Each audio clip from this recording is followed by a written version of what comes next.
I'm back.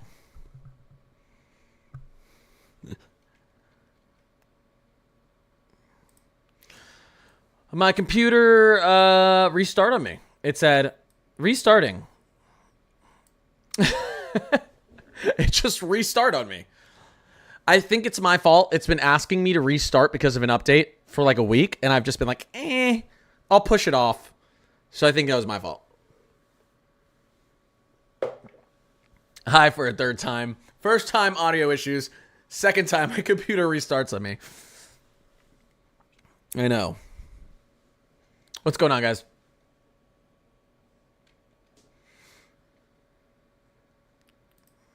Insanity.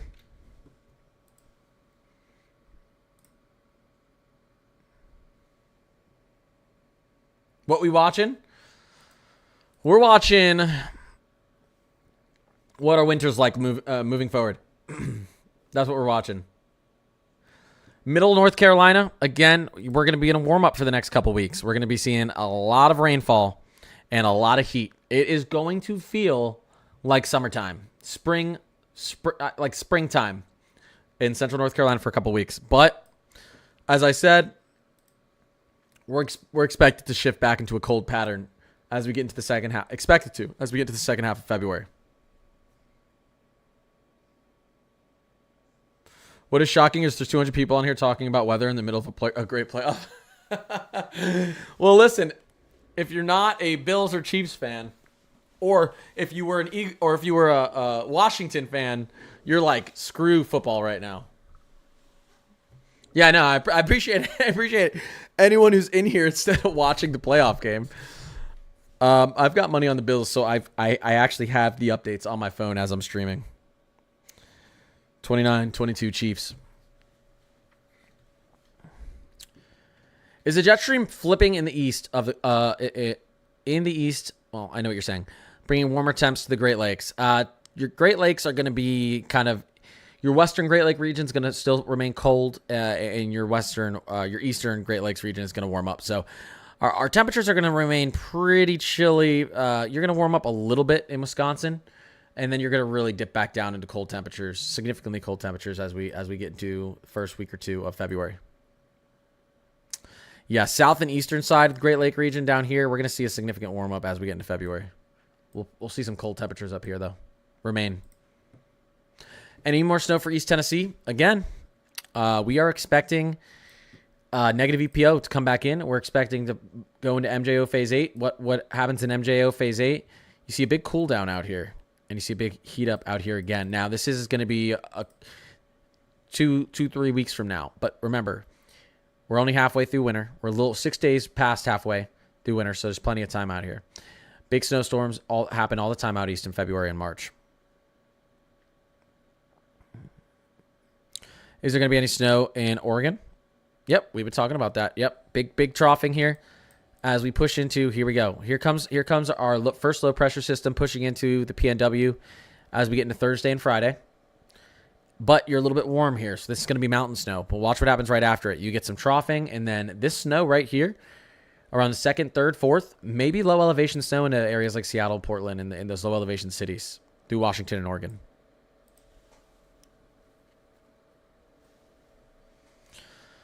Snow for Nebraska. Here, let's take a look at some of our updated charts, guys. This is what I haven't been looking at in a little bit. Let's go into our probability.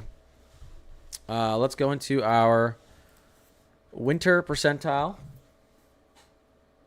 Let's go Euro. Probabilities, winter. Okay, well, let's take a look at this. You guys want to know, what are the odds you see some accumulation here in the next 2 weeks? What does our Euro think, first of all?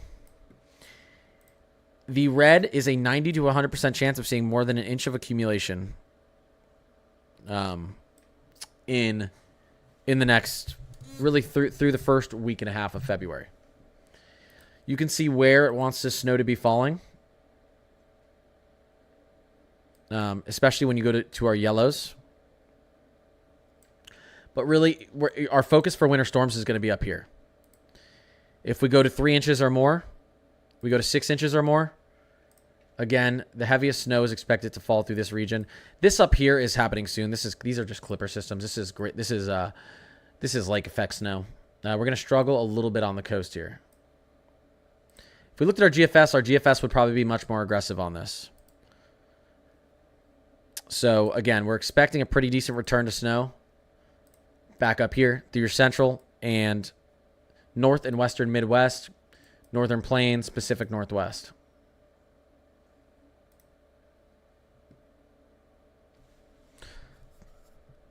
Twenty-ninth is getting more concerning.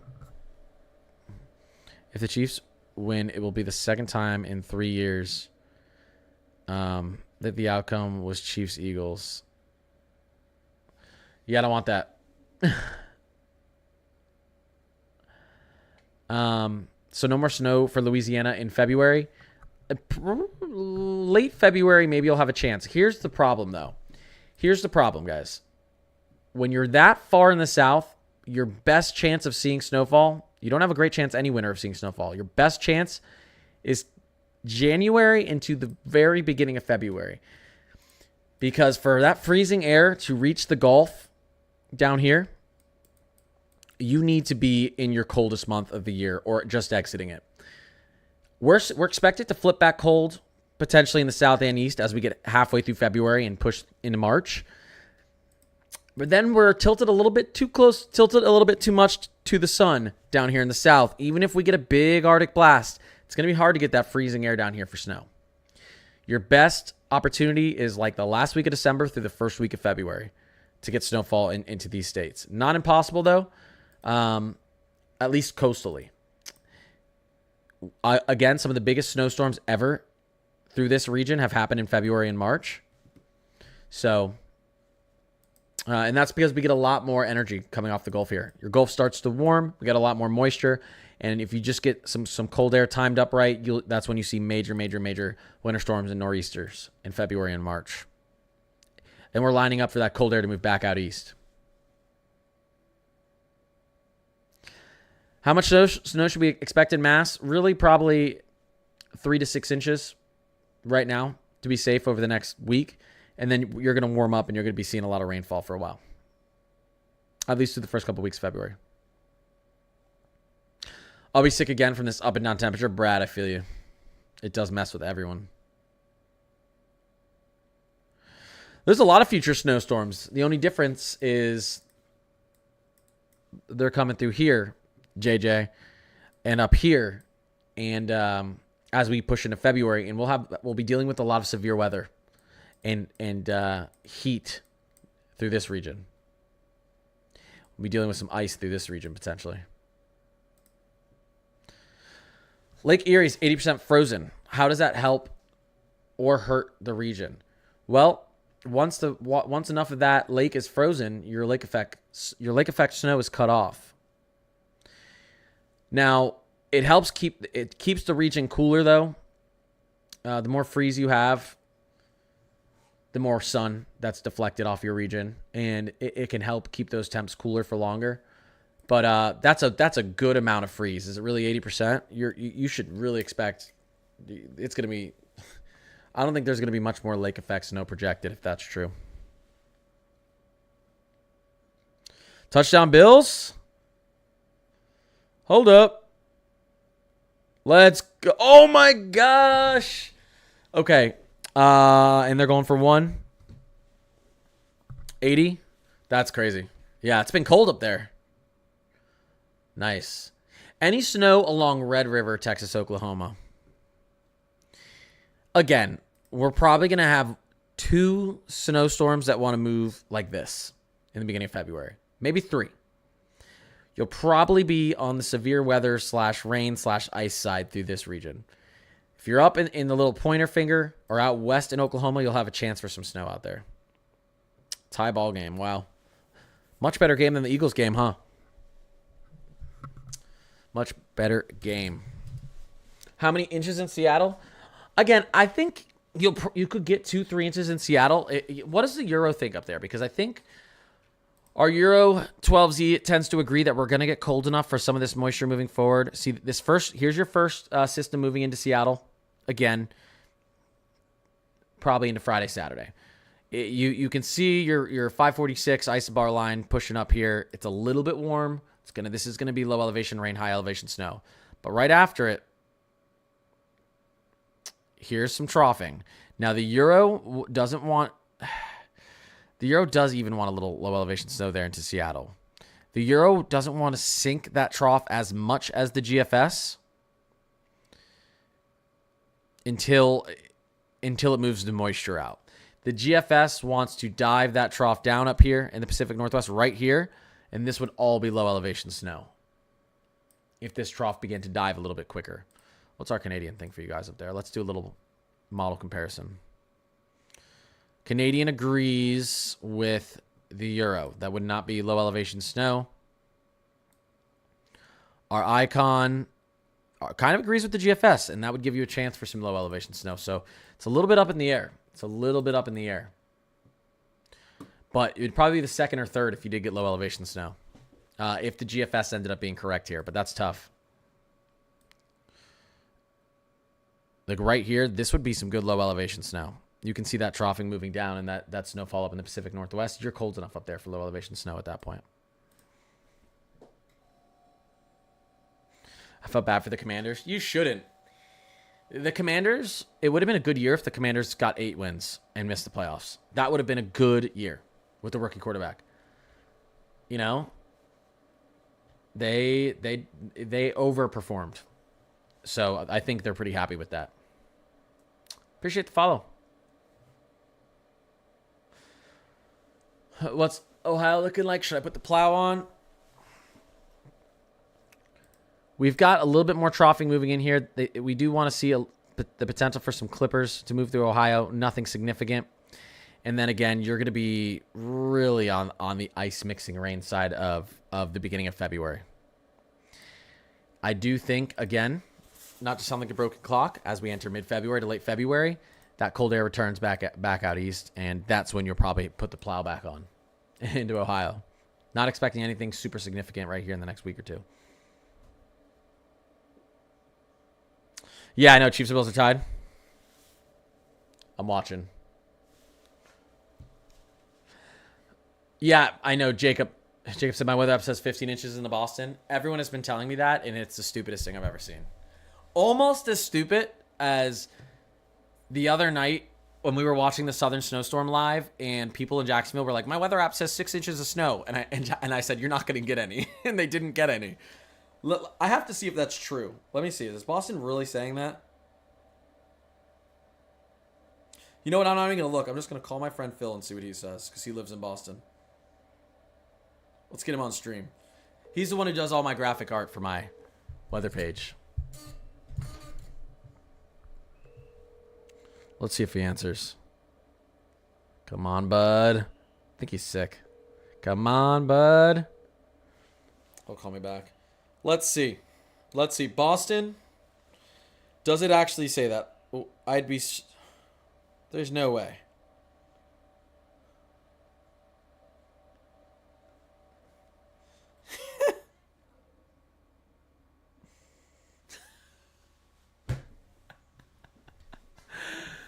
Oh, yeah. What are you going to do, you know? What are you going to do, guys? Let's get this focused here. Hold up. 13, you probably can't see it, Mike. There. 13 to 16 inches of snow. Throw that out, guys. Throw that out. Okay, let's go to Sunday. Let's go to next Sunday on the GFS. On our 18Z. Okay? How much snow? Let's just do this. How much snow does our GFS think on our 18Z out there on Sunday in Boston? 5. Okay. How much does our Euro think? Let's go to our 12Z. Our Euro thinks 3 or 4 inches. How much does our Canadian think?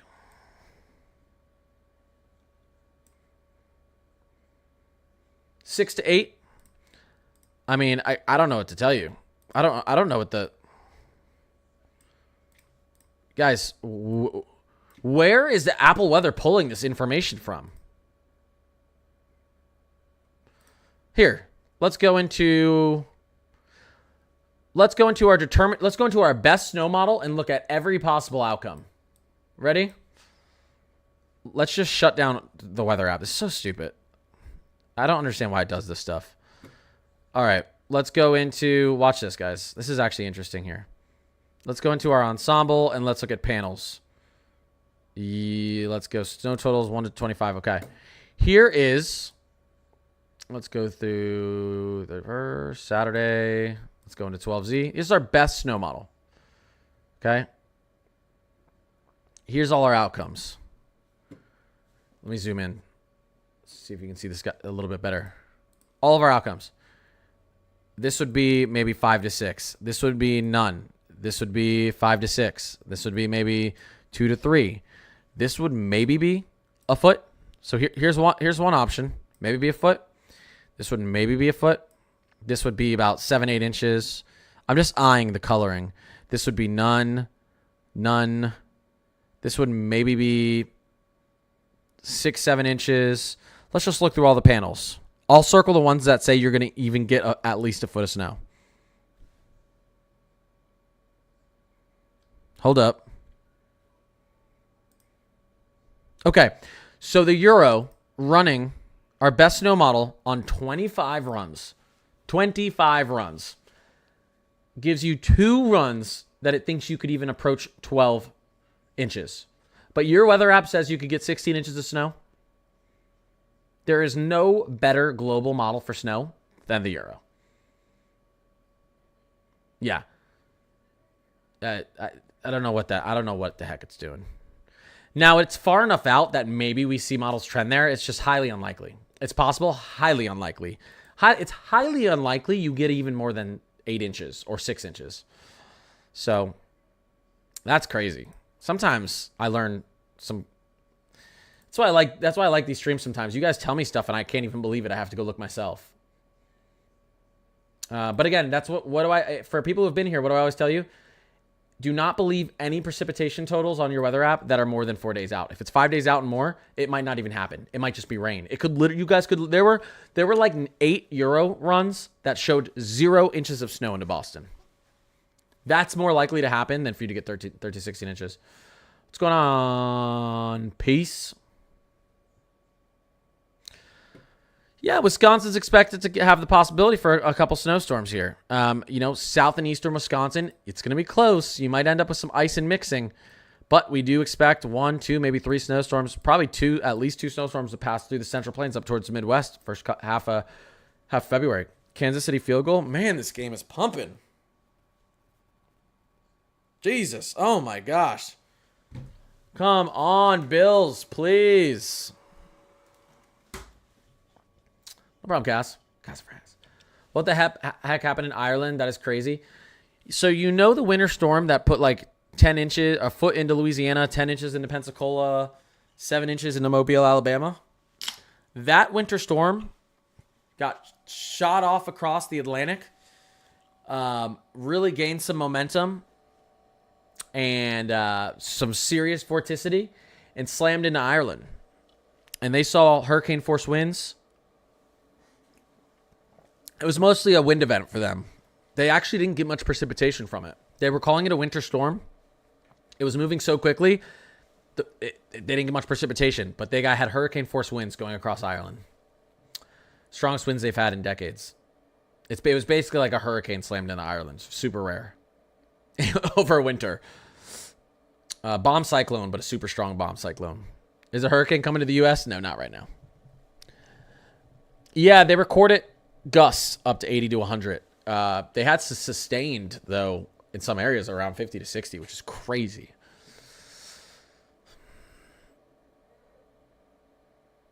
Indiana's giving me all the updates on the game. Michigan in February. Again, this corridor, let me show you guys something here. Let me show you really quickly on our Euro. We'll go surface winter 15-day. Here's our best global snow model. Here is where it thinks has the best chance and how much snow you could see through the first 2 weeks of February. Let me refresh this. 18Z. 1 second. So this would be through about 2 weeks into February. Notice this region up here. What you're seeing out here is what's going to happen in the next week from all these clipper systems moving through inland New England. So if we took out the next like 5 days, you actually wouldn't see much snow up here. This would almost all be gone if you took out like the next 5 days. But we'll see, because about a week out, we'll see if we do get that system dropping some snow into New England. But this is going to be our focus for the first half of February. Probably through February 4th to about February 12th. I think we're going to be focusing on some low pressures moving into the Pacific Northwest and some pressures riding our jet stream up from the Southwest in through the Central Plains and up into the Midwest. And we'll see some of this move through the Northern Plains as well. But again, as we get into, let's go to our European weeklies. As we get into, that's not what I want to see here. 1 second. Let's go into pressure. Let me show you this. 1 second, guys.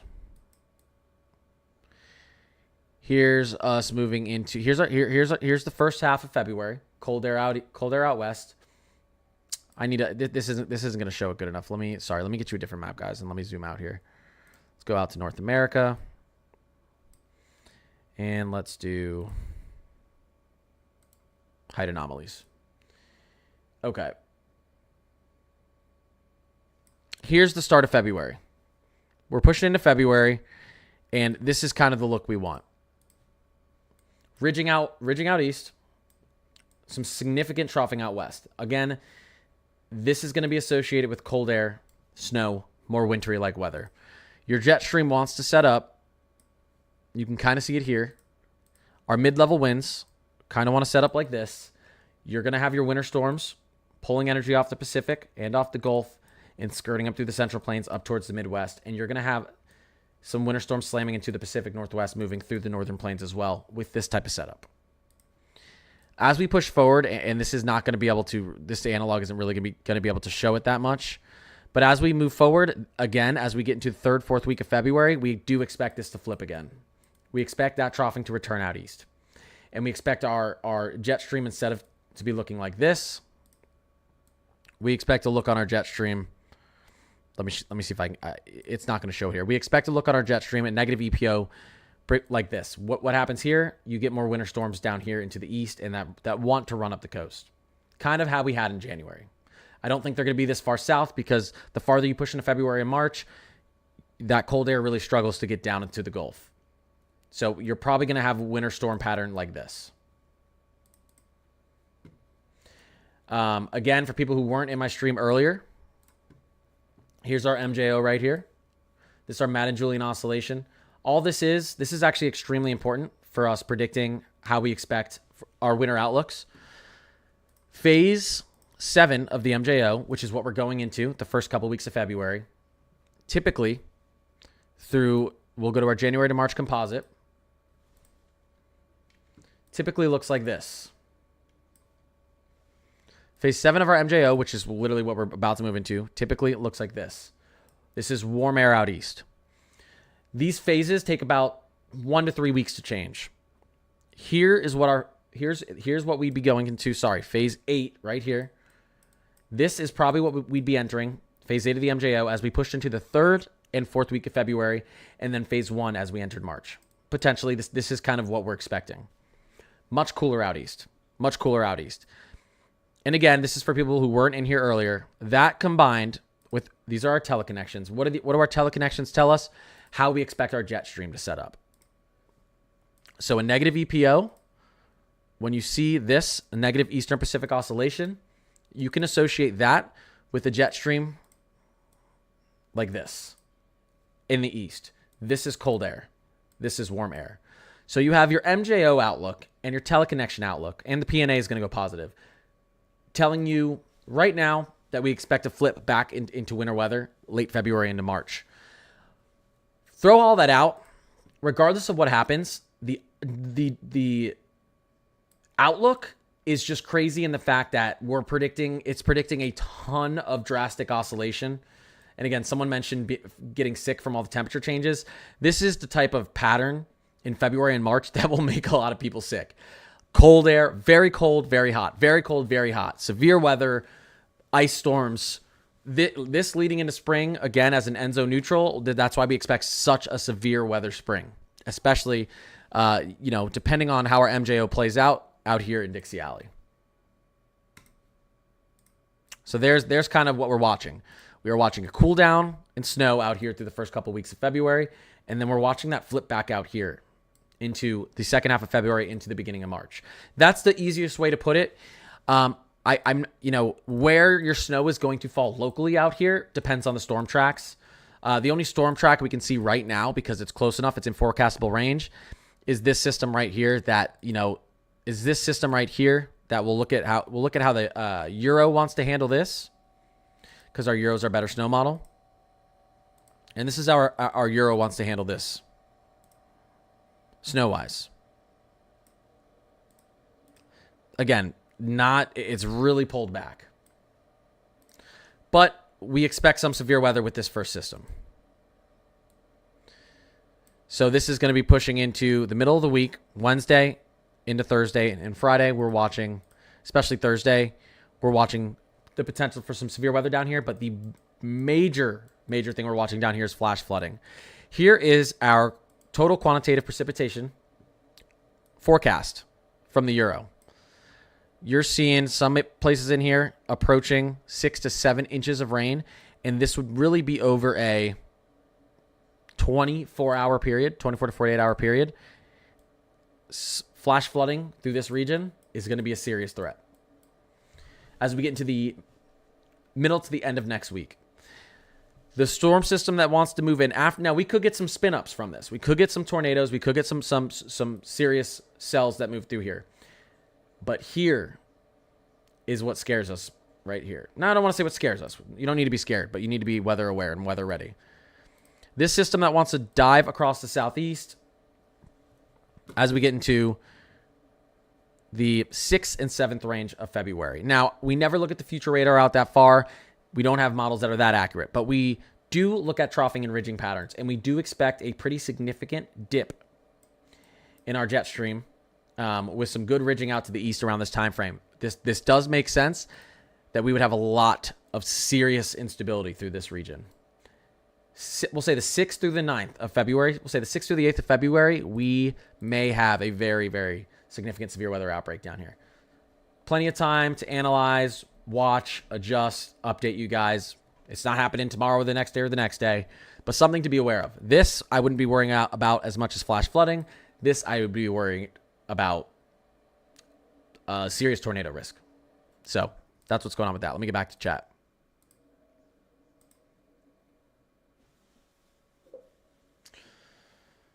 I'm so sick of rain in Louisiana. Well, you guys just got some snow, right? Northern Minnesota still needs a good blizzard. Yeah, I mean, you can see right here, the GFS does want to give you the possibility of that in the 4th to the 6th time frame of February. I mean, that would be a good snow up there for, wouldn't really be a blizzard, but it would be some pretty heavy snow up there in northern Minnesota. You can see here. I mean, it wants to put a foot or more in northern Minnesota if that were to play out on our latest run of the GFS. Appreciate the follows, guys. How close am I to 100K? What's the score? Oh, no, the Chiefs have the ball back? No. All right, hold up here.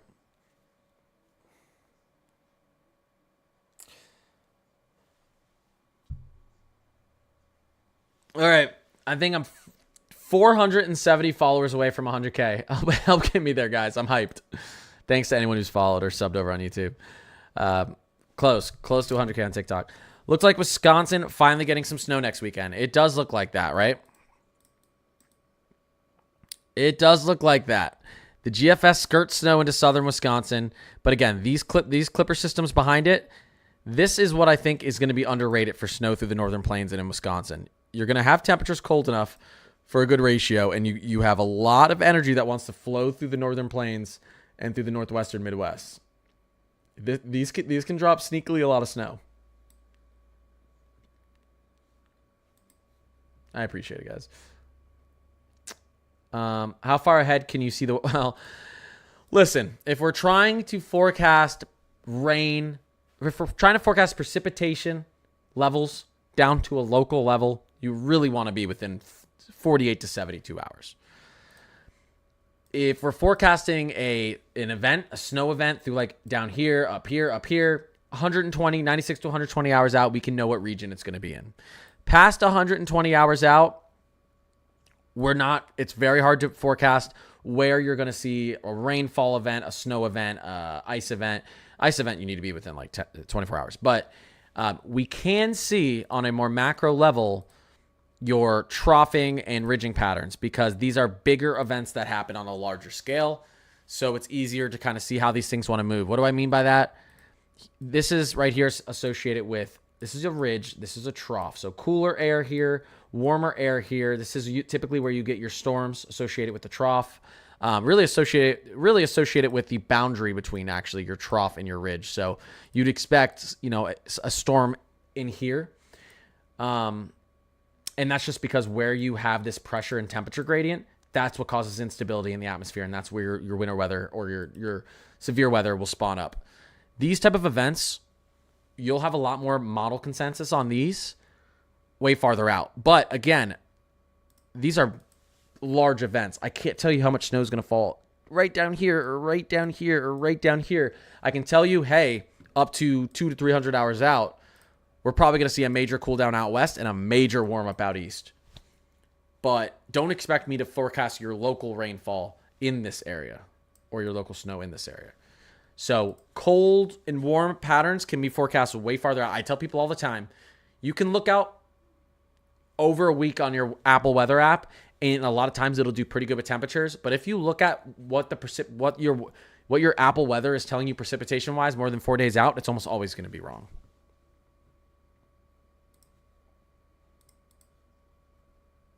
Let me dive back in here. No! Ball game? Congratulations, Pam, if you're in here. Oh, Hazem, I appreciate that. No, thank you for the follows, guys. Angel, Diane, Caesar, CM. Any major snowstorms coming for Denver, Colorado, early February? You guys are supposed to get through the first couple weeks some good snow down into Colorado. You are. You can see where the GFS really wants to pump snow in there. The 4th through the 6th. That could be some good snow there in Colorado. I appreciate the follows, guys. I see you. Thank you, guys. How's the Pacific Northwest looking? Again, I think as we push into, you can see where this troughing really wants to begin. Right around the 1st of February. And then you start to see that sink. That cold air sink in. Pacific Northwest is going to feel a lot more like winter through the first couple weeks of February. Snowfall and cold air wise. It is. Upstate New York. Upstate New York's expected to see some good snowfall here. I mean, let's quickly zoom in up here. Let's quickly go into upstate New York. Let's look at our more short-range models. Let's go to our 00Z HER. Oh, my neck. Oh, what did I do to my neck, guys? Okay. 00Z of our HRRR. This is a good short-range model. Here's 48 hours. A little bit of a dusting. A little bit of a clipper system that wants to move through. We'll look a little bit farther out, so we'll go to our NAM. 00Z of the NAM. This is just from a clipper right here. But again, this clipper wants to drop 2 to 5 inches, depending on where you are, across a lot of upstate New York. And this clipper wants to drop 2 to 4 inches into Mass as well. And then you have another one that moves right behind it. Again, this is within 3 days. 3 to 4 days. Some decent accumulations in upstate New York. Out here, Mass, it shows anywhere between 2 to 6 inches, depending on where you are. Some good elevation snow. And this would be low elevation snow up here, too, into Vermont and New Hampshire. But again, I don't know. You'll get this. You're gonna keep some cold air around for a little bit, some snow. As we get into February, this is gonna change into a lot of rain and a significant warm up. What does Chicago look like the February 7th to the 8th? It's a sketchy time in the Midwest. We have a lot going on in that time frame. A lot going on in that time frame. We can look at the 12Z. It's too far out to know. I'm yawning. It's too far out to know exactly what's going to happen in that time frame. So here we go. Oh, let's get back out. There is consensus on a pretty significant storm. Our severe weather wants to be in the south that time frame, and that means there's going to be a winter storm riding up on the northwest of our severe weather event. So there is consensus on something like this. Is this exactly what's going to happen? No. But there is consensus sometime between the 6th of February and the 8th of February. Does it happen the 6th, 7th, or 8th? That we're going to get a pretty strong winter storm up through the Central Plains and Midwest with severe weather on the south side. If this look happened, it'd be tons of ice into Chicago. This exact look's not going to happen. It's too far out for this future radar to be dead accurate. But, yeah. Expect it to be an active time. Is Alaska going to ever freeze? Well, Alaska's having a blizzard, has some blizzard conditions right now. Got a significant low pressure system and troughing that just flew into Alaska. Alaska has been experiencing a lot of ridging, a lot of heat this winter. Alaska is expected to be pretty cold through the first couple weeks of February, along with the west coast of the U.S. You can kind of see your troughing out here in Alaska. Here's your first one. We move forward. Pretty significant ridge moves in, but then we want to have troughing move back through. We'll see. I know Alaska's been hot. Alaska's been hot. They are having some blizzard. I saw we had a blizzard warning up there earlier. We still do. We can take a look. What's going on up here? Global GFS. Precipitation type. Big storm slamming into Alaska right now. Obviously. Can you guys see that on the bottom screen? But there's some warm air out to the east. So a lot of this stuff that's moving into Anchorage is probably rainfall. All right, one second. Let me get back to my normal radar here. There we are. When will New York City see winter weather? Again, end of February. Middle to end of February as we push into March as well looks to favor the East Coast again. I know if Pivotal Weather got Alaska maps, I know I know. It's part of the US. They're very variable weather. I can look at it on Weather Bell, I think. Let me see something real quick here. Here you go. Here's Weather Bell. We can look at like our snowfall, our 10-day snowfall forecast for Alaska. Let's actually just go into Kuchera. Here's the snowfall forecast moving forward into, let's just move forward like a week. There's your snowfall map for Alaska. Not terrible. Blizzard in Texas Panhandle next week. Blizzard, I don't expect it to be a blizzard, no. I don't expect it to be a blizzard. What is going on with this thing? Get reset. There we go. Here, let's take a look. We'll take a look at what our GFS thinks down there for Texas next week. I gotta open my window. It's getting hot in here. I always wear something in here because I'm always cold, but I'm actually hot right now. Let's zoom in. I know you guys we're expecting a lot of activity down there next week. Here is let's go back to our 18Z. To be classified as a blizzard, you don't just need snow, you need a lot of wind and heavy precipitation. Or you need at least 1 to 2 inch an hour with heavy winds. Could you get a little bit of snow into the panhandle of Texas? This is very far out. Potentially between the 6th and the 8th of February, you could. I wouldn't expect this right now to be blizzard conditions, but you would have some decent wind as it moved up into Kansas if we were to see a look like this. This would be a blizzard for Chicago. This would be a blizzard up here. If this run were to play out, it's not going to play out exactly like this. Chiefs and Eagles once again. So annoying. I know. You want to go to Colorado so bad? I love Colorado. The least two teams in the Super Bowl. Kind of. Any chance Florida will heat up presence? Florida's going to get really hot over the next 2 weeks. Really hot. Florida's going to get really hot.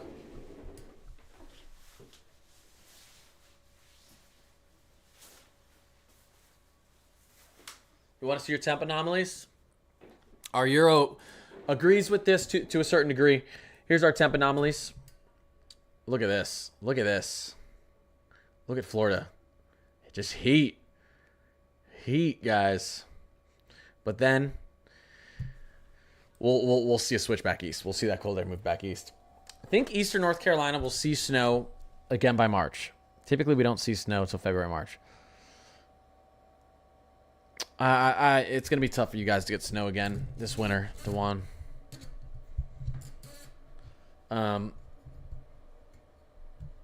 You know, we again, I do think we're going to trend cold February and March into mid to end of February into early March out east again.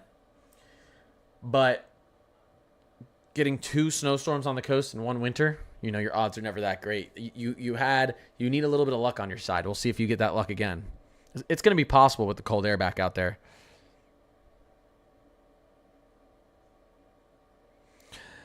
Aren't you an Eagles fan? Everyone thinks I'm an Eagles fan. Just because I live in Philly, I have to be an Eagles fan?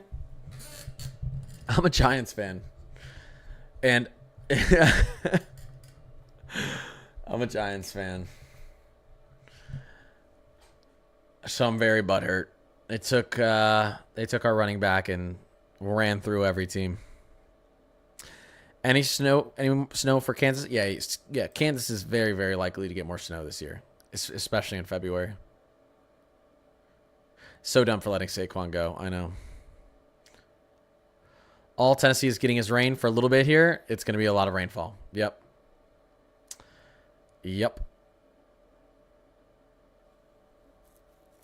I do like college. I love. There's a lot more. I think excitement in college football, but you know, they have a completely different team every year or two, which is what's annoying. At least like with the NFL team, your players stick around for a while usually. Dre, fly Eagles, fly. Yeah, I know. No problem, DeJuan. Montana snowfall. Your snowfall chances are up through the first 2 weeks of February. You can see what the GFS wants to do here as we get into the 3rd and 4th time frame. Not unrealistic. We're gonna be having a couple different cyclones, low pressures slamming up here into the PNW that are going to be pushed out east because we're going to have some westerly winds up here as well.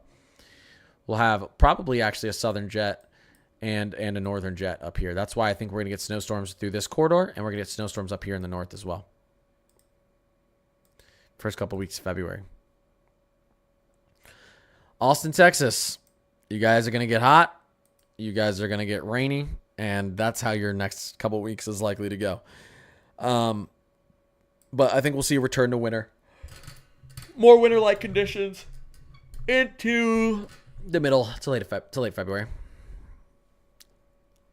Ed Fatizi. I appreciate you. Who just texted me? 1 second, guys.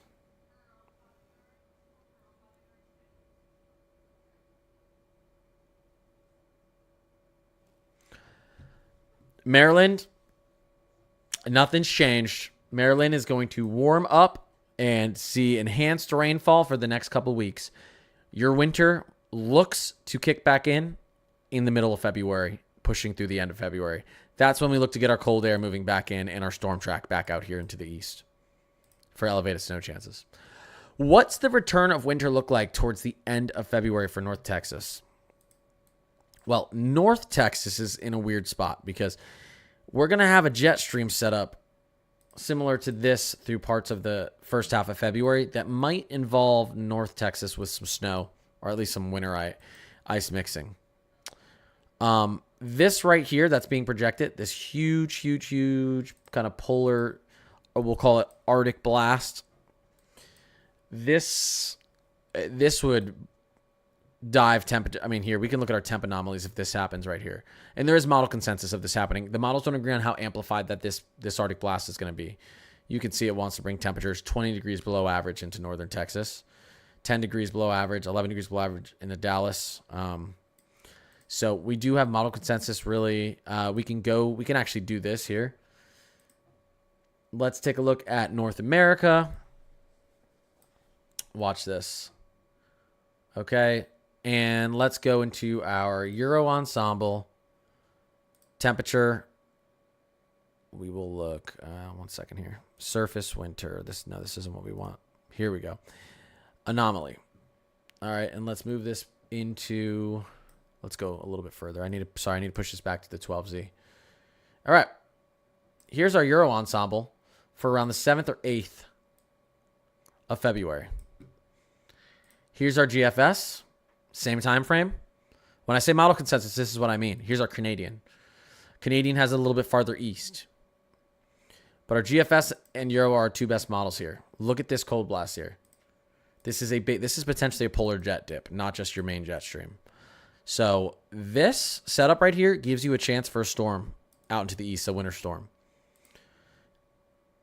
You know, we'll see how this moves through. I think this is going to still favor a storm again through the Central Plains up towards the Midwest. And I think as we get a week past this, you're going to see another dip in this cold air, but it's going to be much farther out east.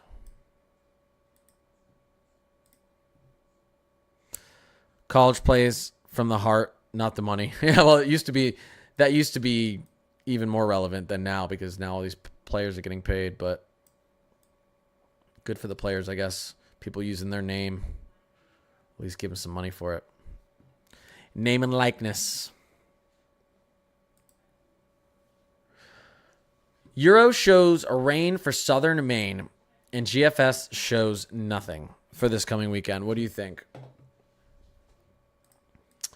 For this coming weekend?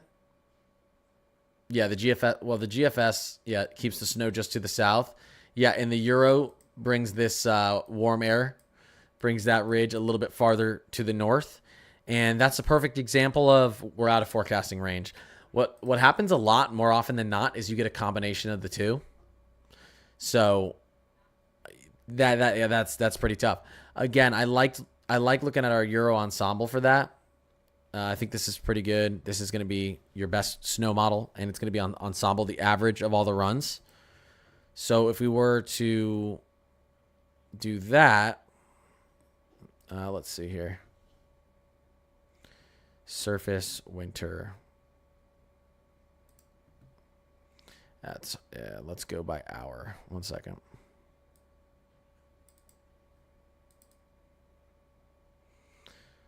Is this going to take us far enough? The ensemble wants to bring the snow farther to the north. It wants to put snow into Maine. So I think, listen, I actually would expect, because the Euro is farther to the north, I would expect that snow line to shift to the north. So if we pulled up our 18Z is not going to really show us that system, is it? Okay, it is. So the Euro does want snow into Maine. Not really coastal. It wants mixing in rainfall, I guess, into coastal. Yeah, and the GFS wants that snow line to be down here. You're probably going to get a mix of that, and if you do get a mix of that, you're probably going to end up getting coastal snow in Maine. You're probably going to get an averaging out. I'm telling you, it happens all the time with these models. So, again, though, the Euro does really, really good with cold air troughing. So this is a very, very tough call for you. I would say I favor that you still get some coastal snow with this system, though, based on the current look we have. Athens, Georgia, we are watching for a big heat up and some severe weather through the first half of February. We will, I think, see some winter weather move back in mid to late February. No major snowstorms in Minnesota's forecast right now, but there's a lot of snow in Minnesota's forecast. You can see Clipper after Clipper after Clifford after Clipper wanting to move through. So your snow chances look to be way up.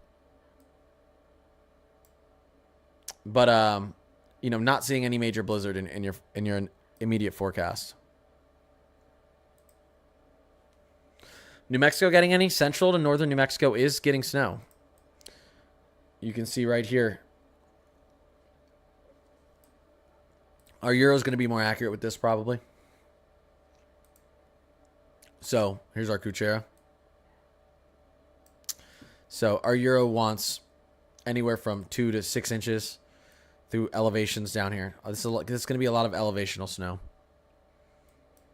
Because, again, it's separated from our main trough. You can literally see where our trough is out here. This is below freezing air. This is all this air around here. You have literally like air temperatures in the 50s around this pocket. And that's below freezing here because it's a low pressure system producing its own air. So it's going to be hard to get significant low elevation snow in New Mexico with this. Although we'll see a lot of snow at elevation, some at low elevation.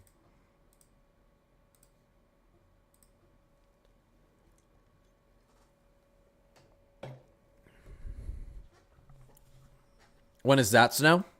Not very far. Getting into Wednesday and Thursday. This upcoming Wednesday and Thursday. Matt, what's going on? And I hate Dr. Phil. I appreciate you. The football. Guys, show Mesomat some love. MESOMATT. That's my boy right there. He does the same thing I do. He is going to be covering this. I am probably going to be working in the beginning of the day when this is going on. You guys can start in his live if you're concerned about this on Thursday. This upcoming Thursday. Significant flash flooding event looks to be possible. Potential for some significant tornadoes, but right now it's looking like more of a serious flash flood risk. He'll be on doing a long stream on Thursday, and I'll be hopping on after work on Thursday. So he does really good coverage. So he's going to be your guy for that during the day. I'll be covering the one after that too. But as soon as I get on, you're going to need to leave his stream and come to me. No, I'm just kidding. Yes. Thanks, Dan. After the severe weather, can we see snow in the south in the middle of February or late through March? Early in March, maybe. Late through February, early in March. Again, hey, they're fine with me. Again, this is kind of what we're looking at here. Here's what I was talking about, Matt. Here's our composites. We are teetering on the edge of phase 7 right now. This is like a 24 to 48 hours we want to be in phase 7. Phase 7, typically associated with the bigger warm-up out east. And would you look at what the Climate Prediction Center is predicting? It's almost like they know what they're talking about. Right?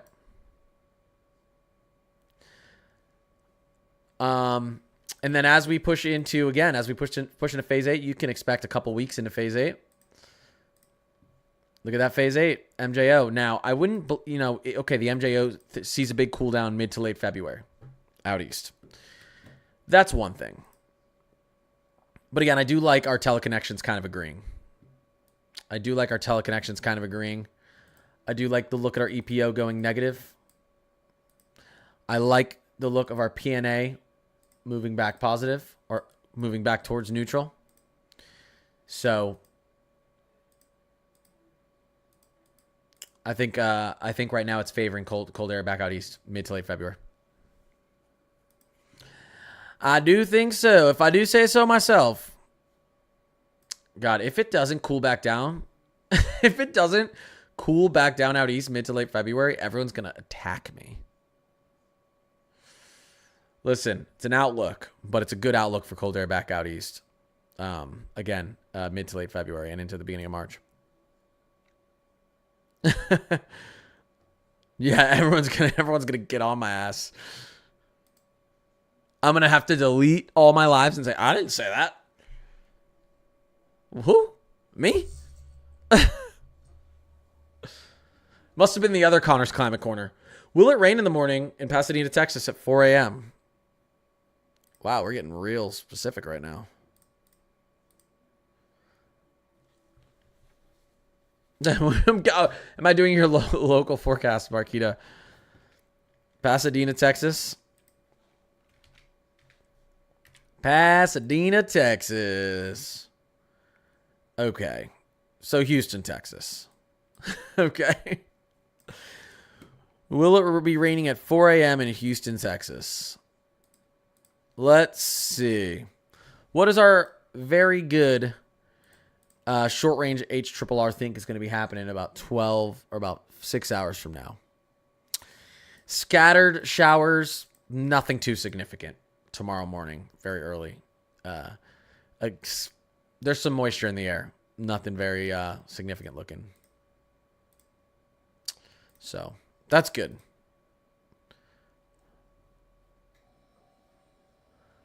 I'll move this back up here. There we go.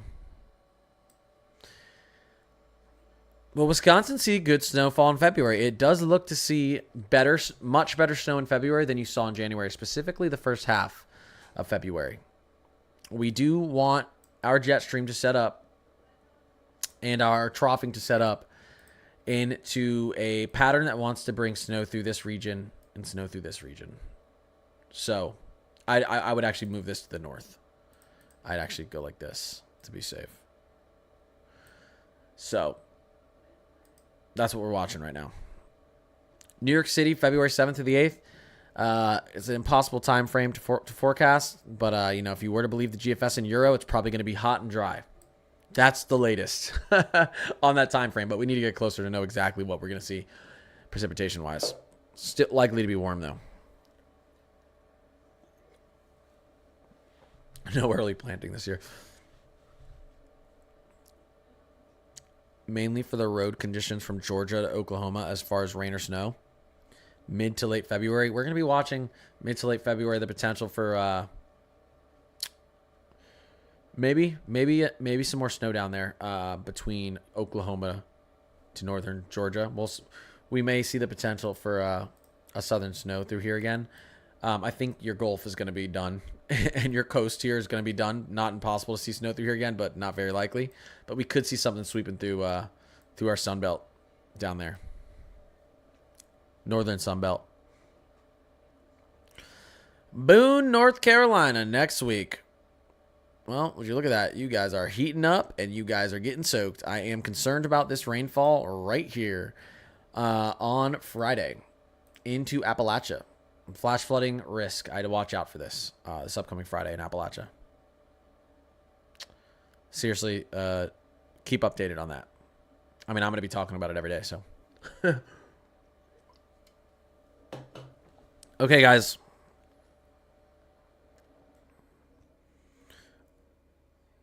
We are, I believe, 345 followers away from 100K. We're getting close. I appreciate anyone who's followed over on TikTok, subbed over on YouTube. Thank you, guys. We're so close, I can taste it. Will it snow in Linwood, Washington? Don't know where that is, but you are expected to, and this makes tons of sense because of everything that I've been discussing. We're expecting a big cool down in the Pacific Northwest. Boom. As we move into February. Here's through the 5th. Here is through the 9th. And we're expecting, look at that, above average precipitation up here during that same time frame from the Climate Prediction Center. So you put 2 and 2 together, we're probably going to see some good rainfall and some good snowfall to potential low elevation snowfall out here. I think we are going to get some low elevation snowfall here. Portland and Seattle might have a chance to finally get some accumulation. Have you guys got any this year in Seattle? Low elevation, like actually into the city? I don't think you have you? What's Little Rock look like for next week? We're watching severe weather outbreaks through the beginning of February, through down there. So that's what we need to watch. It's looking like it's going to heat up, and we're going to get some severe weather down there. So, stay weather alert. Understand what's coming your way.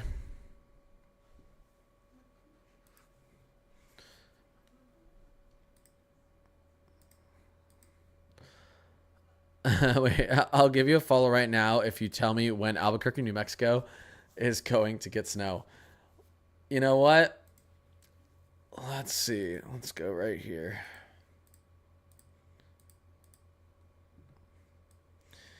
Let's move down. Is our NAM 3K going to give us a good enough range? Sort of. We'll just go back into our NAM. Our NAM's been not doing the greatest this year, but I think it does. Actually, it looks like it's doing okay with this one. Up.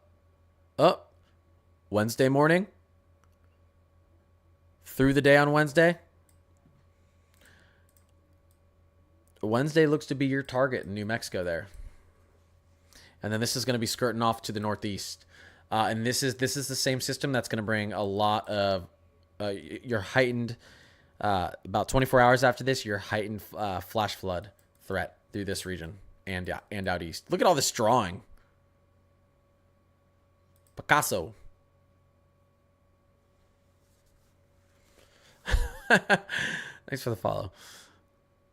When will we see sub-zero temperatures in the Midwest again? Oh, it's coming. It's coming. Again, we were going over this earlier, right? We were going over how in tune our models are with this big polar dip again. This big Arctic blast again. So we go out here to our surface temperature anomalies. Here we go. When we look at we can look at our Euro deterministic. We can look at our. I'd like to look at our Euro ensemble. Let me switch this back into the 12Z. You see this? Around the 7th and 8th, this is sub-zero temperatures. Look at our GFS ensemble. Same time. That's model consensus, guys. They're both taking in data and reading it very, very similar. Oops, that's back to the 18Z. Sorry. They're taking in this data and they're reading it in very similar ways. Euro, GFS. I would expect this to be sub-zero temperatures up here. Or up far. Sorry, I shouldn't have circled that far to up here. And again, this is when we are watching the potential for a big severe weather outbreak down here, because we're going to have steep temperature gradients. We're going to have a lot of lift and convection potential and instability potential down here with this type of Arctic blast and into this type of heat shield. So keeping our eyes on that. 7th to the 9th of February. Keeping our eyes on that time frame. Trust me. It's a little spooky looking right now. But Mesomat will be on it.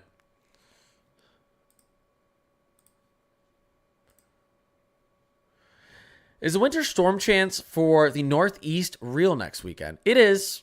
Models don't agree.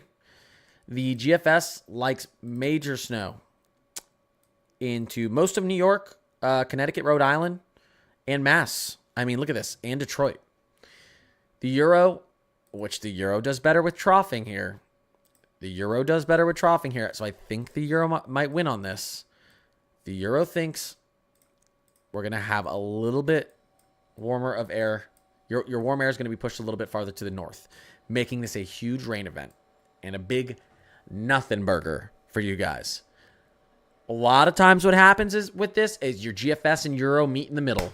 So we'll see. Can you describe El Nino? What does it mean? Yeah. No. Everyone's like, no, don't make him describe El Nino. Enzo cycles. He loves talking about Enzo cycles. That's right, I do. Nothing more fun than an Enzo cycle. All right, here we go. All right. So, your eastern equatorial Pacific. Right here, these waters. The temperature of these waters control the main jet stream, our main jet stream that moves across North America. When these waters are 0.5 degrees Celsius above average or more, we're in an El Nino. And you have a lot more convection and thunderstorm activity through this region. What does that do? That strengthens our jet stream. And our jet stream holds to the south. What does this do? A lot more precipitation down here and below average temperatures in the south. This is actually usually better for snow in the south. It is surprising we had this big snowstorm in the Gulf and it wasn't an El Nino year. Okay. That's an El Nino. Also, when you're in an El Nino and you have more thunderstorm activity and a strengthened jet stream here, it's really hard for hurricanes to survive as they move through the Caribbean and Gulf. So this is acts almost as a shield for Gulf states during hurricane season. La Nina is the complete opposite. La Ninas are your trade winds start to pick up, and the water on the surface of your eastern equatorial Pacific, that warm water starts to move off into the western Pacific. And when your warm water moves off the surface, you get upwelling. The cold water beneath starts to bubble up, and suddenly you're 0.5 degrees Celsius or more below average in this region. And now your jet stream has nothing to hold on to, and you start to get what's called meridional troughing. It gets weak, and your jet stream moves up here. It can't hold that tight flow. If you have a lower, if your pressure is lower down here, your jet stream is going to speed up. Our pressure right now in the Arctic is lower, so our polar jet is speeding up and holding in cold air up in the Arctic. It's holding in cold air up there. But if these waters get cooler, this becomes a higher pressure. And your jet stream wobbles, moves to the north. This is typically associated with colder, below average temperatures up in the north and wetter conditions up in the north in the U.S. during winter. And this pulls back on the wind shear. And so this allows a lot, the ability for more tropical cyclones to make it into the Gulf and affect us. So La Ninas and Enso neutrals can be very difficult. It can be bad hurricane season years. We're in an Enso neutral to a weak La Nina right now. And that's why we expect our hurricane season might be pretty significant in the Gulf states. Has the potential to be. But basically, the temperature of these waters affect our jet stream. And when they're warm, it's an El Nino, and we're wetter and colder down here. When they're cold, it's a La Nina, and we're typically warmer and drier down here. And the opposite can be said up north. It completely changes our jet stream. No problem, Brent. And there's a bunch of other stuff. I'm not going to get into it. There's an MJO. I'll talk about it for half a second and get back to answering questions. The MJO is a pocket of rain, clouds, moisture that starts to form in Eastern Africa. Here's phase 1. Here's phase 2. And then phase 3 and phase 4, all this moisture moves through Maritime Islands and India and Australia. This is what can really amp up your monsoon season out here. And then once we push into phase 6 and 7, that moisture is out here in the Pacific. And once we get into 8, well, that MJO is approaching the States. Why is this important? This can be a telltale sign of how our troughing and ridging is going to set up over here. So by looking at our MJO and looking at our Enso cycle, whether it's Enso neutral, La Nina, or El Nino, that's how we get outlooks. That's how we can predict what we're likely to see. It's not always going to be perfect because our atmosphere is so variable. It's not always going to be perfect, but we can get, more often than not, the outlook will be more correct. Yeah, Carlos. Yeah, I love teaching it. I want to do weather full time. That's the goal. Whether it be content creation or anything else. That's the goal. It's getting closer because of you guys. Any more snow in Atlanta, Georgia? Not impossible this season. Again, we're looking at a trend colder into mid to late February. Back east. Not impossible to get more snow down into Georgia. So we'll see. Julie, what the heck? Destiny, I appreciate you. DJ, thank you. Julie, what the heck? I'm so disappointed in the Bills. I saw so many dope hype edits on TikTok for the Bills. Like, I was like, yo, like, the edits on TikTok made me think the Bills were about to take the Super Bowl. Well, God. So disappointing. I'm sad. The refs won again. I'm a Giants fan, and I still want the Eagles to win now. I know, Nico, me too. I'm a Giants fan, and I'm like, oh, God, I don't want the Chiefs to win again. I feel like vomiting. Oh, God, I know. That's terrible. Julie, it's so much easier to be in my position. The Giants were horrible this year. And so, like, by week 4, I was like, cool, we're not going to the playoffs or the Super Bowl. And my anxiety went away. But, like, getting that close and having it ripped out of your hands by freaking the Chiefs, that's miserable, Julie. You're going to be going through it. Winter ending at the end of February? No, I think we're going to be... I think we're going to have some good winter action into the beginning of March as well, through Central Plains out east. Any snow in Flagstaff, Arizona? You guys are predicted to get some snowfall here. Let's quickly move into Arizona. Let's quickly go into our Euro Arizona surface winter. Let's go into total snowfall Kuchera. Here is Arizona. Okay. Here is what's being predicted over the next 72 hours. So now Flagstaff, yeah, I hate that I can't see it on this map, but Flagstaff somewhere in here, right? So you can see a wide range of snow here, anywhere from an inch in the grays all the way up to potentially 8 inches at high elevations. This blue right here, the lightest blue is about 1.5 inches to 2 inches. Your darkest blue is getting into 4 or 5 inches. And again, once you get into the pinks, you're getting into 6+ inches of snow. That's kind of the next 72 hours. What's being projected by the Euro? GFS, probably something similar. It's not a good model. The kilometers are just different, so Euro's a little bit better. We can take a look at our HRRR, though, since it's actually short range. What am I doing? Let's go into our NAM 3K. Wow, the NAM is really, really honing this in. This is what I was talking about earlier, that this system might move through as snow showers. You can actually see it as we zoom in down here with the HRRR.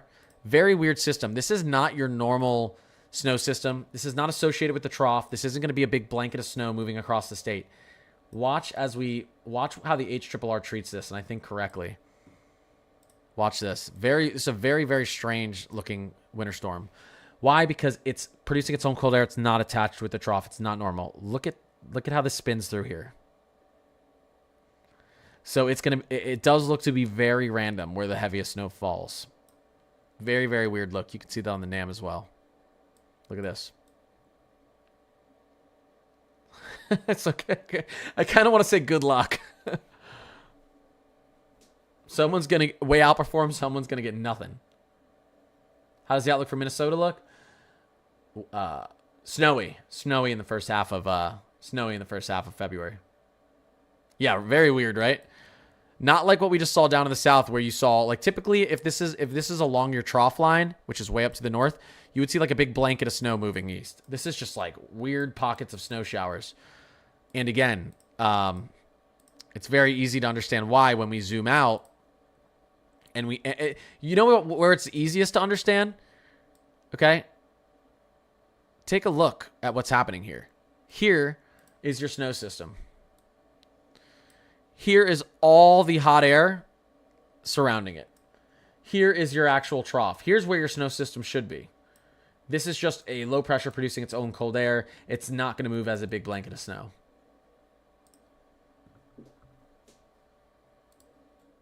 Very strange storm. It's hard for me to understand those. I'm on the Gulf Coast in Alabama, and we got 10 inches of snow last Tuesday. No more, please. Hey, you're very likely not to get it anymore, so you should be good on that one. Snow in Albuquerque? It does look like we'll get some snow in Albuquerque, Thomas. Yeah. Again, you guys are going to have the same issue Flagstaff's going to have. It's going to be very sporadic snow, but again, we're predicting some snow in Albuquerque. High elevations approaching a foot or two at the highest elevations in northern New Mexico. And then, Albuquerque down in lower elevations, who knows, 1 to 5, but it's going to be very hit or miss snow. I would like to know. If everyone here taps, I think we could easily make it to 100K. Yeah, I'm really close to 100K. Thank you, guys.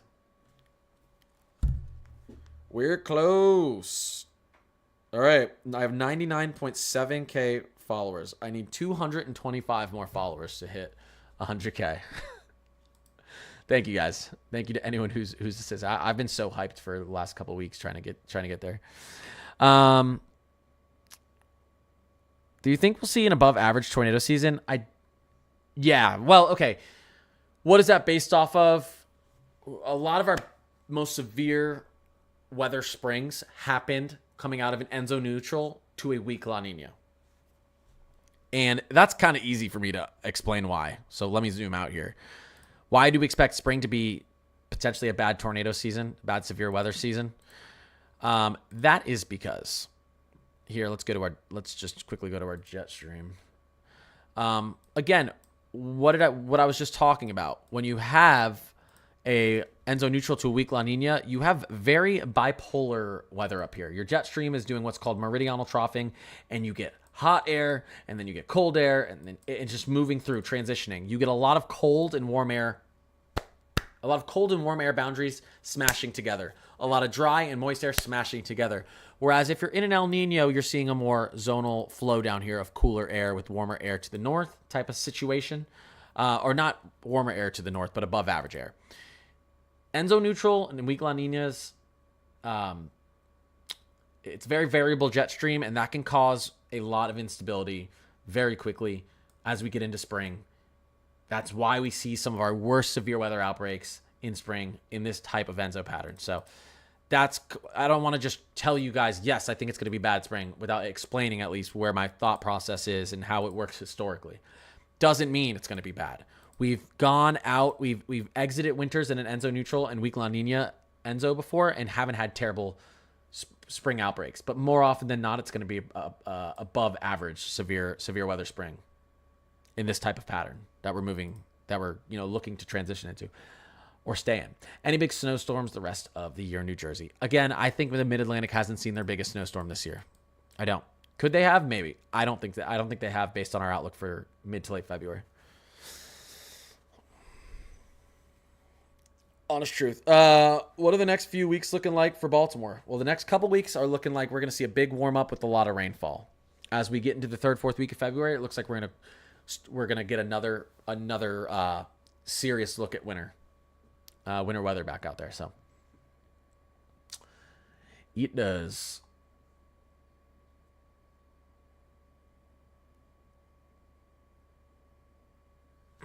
By week 4, season was over. Yeah. How's upstate New York? Lots of cold air. You can see clipper.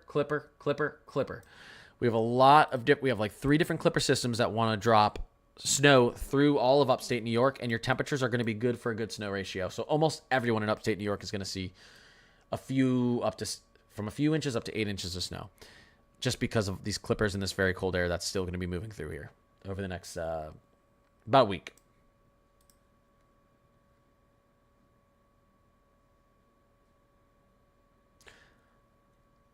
Do you think there's a chance for nor'easter rest of the year? I do. I think there's a chance for nor'easter end of February, beginning of March. That's why I'm keeping my eye on that time frame and talking about it so much.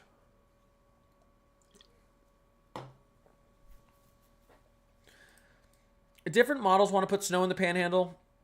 I don't think you're going to see much. This is the event that we would really watch for snow in the Panhandle between the 6th and the 9th. We do have 3 global models agreeing on this type of outlook, so we'll watch it. Still out of forecasting range, but there's a signal for it there.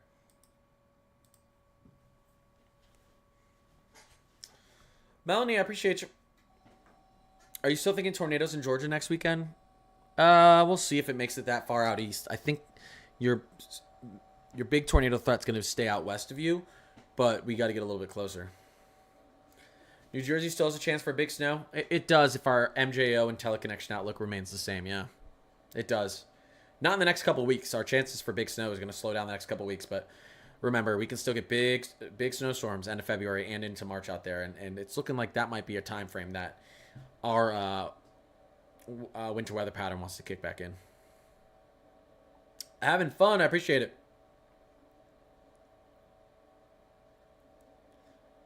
How about NOLA for the Super Bowl? When is the Super Bowl? Doesn't matter. It's inside. February 9th. Yeah, let's hope this severe weather event right here doesn't slow down and end up being a weather event on the 9th instead of the 7th or 8th. But, if this were to hold true, you'd actually have some much cooler air. And so, that would actually be probably nice in New Orleans while people were down there. That would actually probably be a very nice weekend. If this, were to hold. It's going to change a little bit. So, but you can see you'd have like highs in the 50s and lows in the 30s.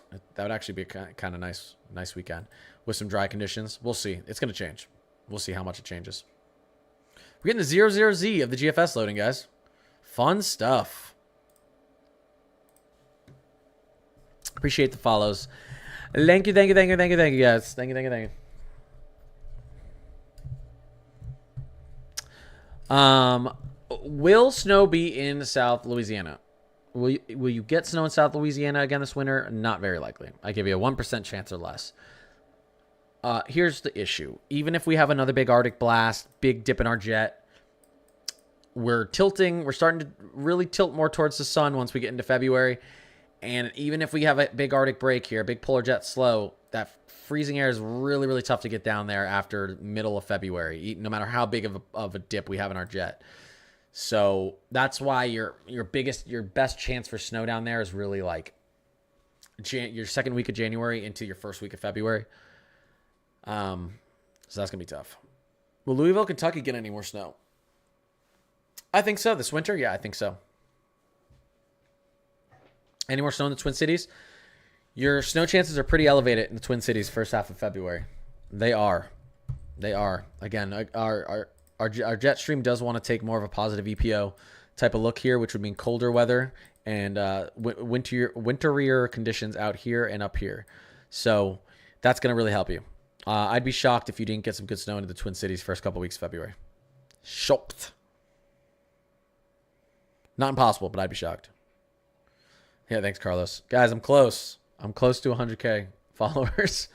I'm close. I'm like 200 and something followers away from 250 or something from 100K. I'm pumped. I'm tired, but I'm pumped. Virginia, southeastern Virginia. Oh, man, I got to stretch. You know, I got one. I'll answer this question. Southeastern Virginia, you're going to be hot and rainy. It's going to feel like spring in the first half of February. I expect it to feel like winter in the second half of February. All right, let me get up and stretch real quick. My back's hurting. Oh, my God. All right. 227 followers away from 100K. Let's go. Let's go, baby. You guys are awesome. Thank you. I'm stretching. Give me a second. My whole body's aching. Holy crap, I'm getting old. Ow. Everything hurts. Everything. Snow last half of February for Jersey. The outlook looks good for it, Can. It's out of forecasting range, so I can't guarantee you it, but the outlook looks good in that time period for Jersey. Help. Hello. Yali, what's going on? I just followed you. Can you tell me about Tampa? Yeah. So Tampa is a nice little city on the Gulf of America. And it's a quiet little town. No, I'm just kidding. Listen, your temperatures in Florida are going to feel like summer here moving forward. Let's look at our temperatures here back down in Florida as we get into this pattern. Look at this. Look at this. Especially moving forward. Look at this. Look at these temps. Is that an 87? No, 80. That's a 70. No, 84. Yeah, you guys could get back into the 80s the first half of February in Tampa. You're literally going to feel like winter's over. We're done, but it's not. It's not. We're probably going to get a cool down again at the end of February. Yeah, look at that, 80 degrees. I mean, you're getting temperatures pushing up to the mid 70s in the beginning of February up in Atlanta, Georgia. It's going to get hot. Everyone's going to think their winter's over, but it's not. I mean, look at what happens here. You get temperatures up in the high 60s, close to 70 up in New York City in February. That's spring, that's summer, but we are expecting that AO, that Arctic Oscillation, eventually to dip back down, EPO to switch our jet stream, our MJO to go into phase 8, phase 1. What does that do? Cools you out back here and reactivates your winter. And we'll see if that does happen in the second half of February into March. I hope it does because it really looks like it's gonna. But it's not guaranteed because it's an outlook, but it's more favorable than not. It's more favorable than not.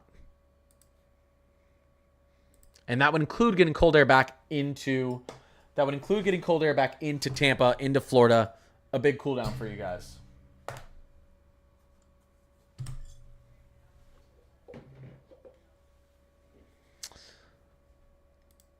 And I appreciate the follow, Josh. BC. Oh my gosh, BC. I feel like I haven't seen you in here in forever. What's going on? Mrs. Maury, I appreciate you. Terry, BC has been forever. Okay, guys. Woo! Yeah, this is actually like my third stream tonight because my stream froze twice. Or no, my audio wasn't working and then it froze. Somehow, even though I follow you, you were taken from my For You page. Just me. Wait, really? I have friends back in like Charlotte and stuff who've been like, yo, you pop up on my For You page. I'm like, oh, that's sick. West Central Illinois hasn't gotten crud for snow crud. We need it big time. West Central Illinois. You see, we're getting the 0-0-Z of the Euro, and you see how close you guys are to big snow from this system, and then from this first system here, from here. Look at that. And then with this one, we'll see. We'll see. Again, favorable for winter storms to move up through this region like this. Are you going to end up in West Central Illinois on the rain side or the snow side? Too early to tell, but it's going to be close. But this does look good farther up for states, again, like Iowa, Wisconsin, Minnesota, Nebraska. We're watching you guys for some decent snow. Angela and Ebony, I appreciate you guys. Yeah, upstate New York. I mean, upstate New York, you guys are expected to get widespread 2 to 6 inches of snow. Even in low elevation over the next like 5 days, because we have clipper after clipper after clipper after clipper moving through, and you guys are going to be in a good snow ratio. You're going to still be cold enough for some good snow accumulation. Here's our latest GFS loading. All right, still loading. Still loading. What's that over Missouri? Yeah. Anyone wondering what's going on the 7th? Usually I wouldn't talk about weather this far out, but there's just a lot of model agreement, so that's why we're kind of talking about it a tiny bit. A lot of model consensus. We are concerned. We are concerned about this event. This could be a very, very significant ice blizzard. You know, flash flooding, tornadoes, ice, blizzard. This is a crazy look. The GFS and Canadian actually agree, which is very interesting. So, you know, we can go and take a look. It's still far enough out. We're gonna need some more time to really analyze how this is gonna play out. But we're watching. We've been talking about this. We're watching this time frame because it's a spooky type of look here. Let's go and look at how our models compare. Here's our GFS. Euro, GFS. Let's move this back a little bit. GFS Euro. Let's go into 282. You see they both have this event unfolding at the same time.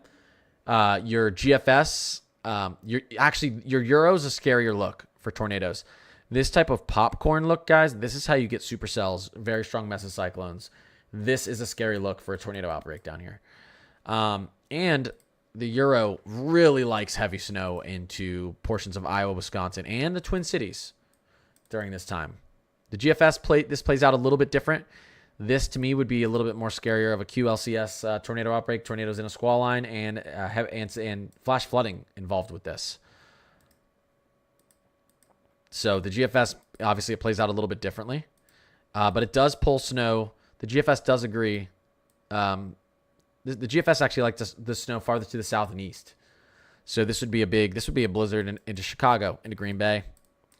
You know, so we'll see. We'll see. The thing is, there's model consensus on this trough and ridge clash in that time frame, 7th, 8th, 9th. We'll see when it actually happens. I hope it's out of everyone's hair before. I hope we don't have a big tornado outbreak down there in Louisiana during Super Bowl week. So let's hope that gets through quicker.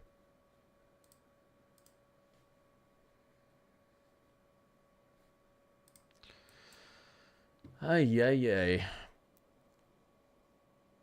Do you think we'll see enhanced risk since we are... Again, I think we'll probably see enhanced risk with this first one. Yeah. That might be the highest. The second one I'm worried about getting into marginal to high. But we'll see. Yeah, first one I think we'll see an enhanced risk. Connor, we need you to throw more snow down here in Philly. I want more snow here. Where's Julie? I don't think she's too happy. No, Yali, she was in here. She was in here, and she said she feels like, what did she say? If Julia, she said, I feel like vomiting. Yeah, she's not too happy. Any snow for Boise, Idaho? Your snow outlook through the first half of February is very good. Again, significant troughing out here, and I think you're going to get some low elevation snow into Boise as we move into the first week of February. Your chances are definitely up for it. I'm here. I'm here. Guys. Oh my gosh.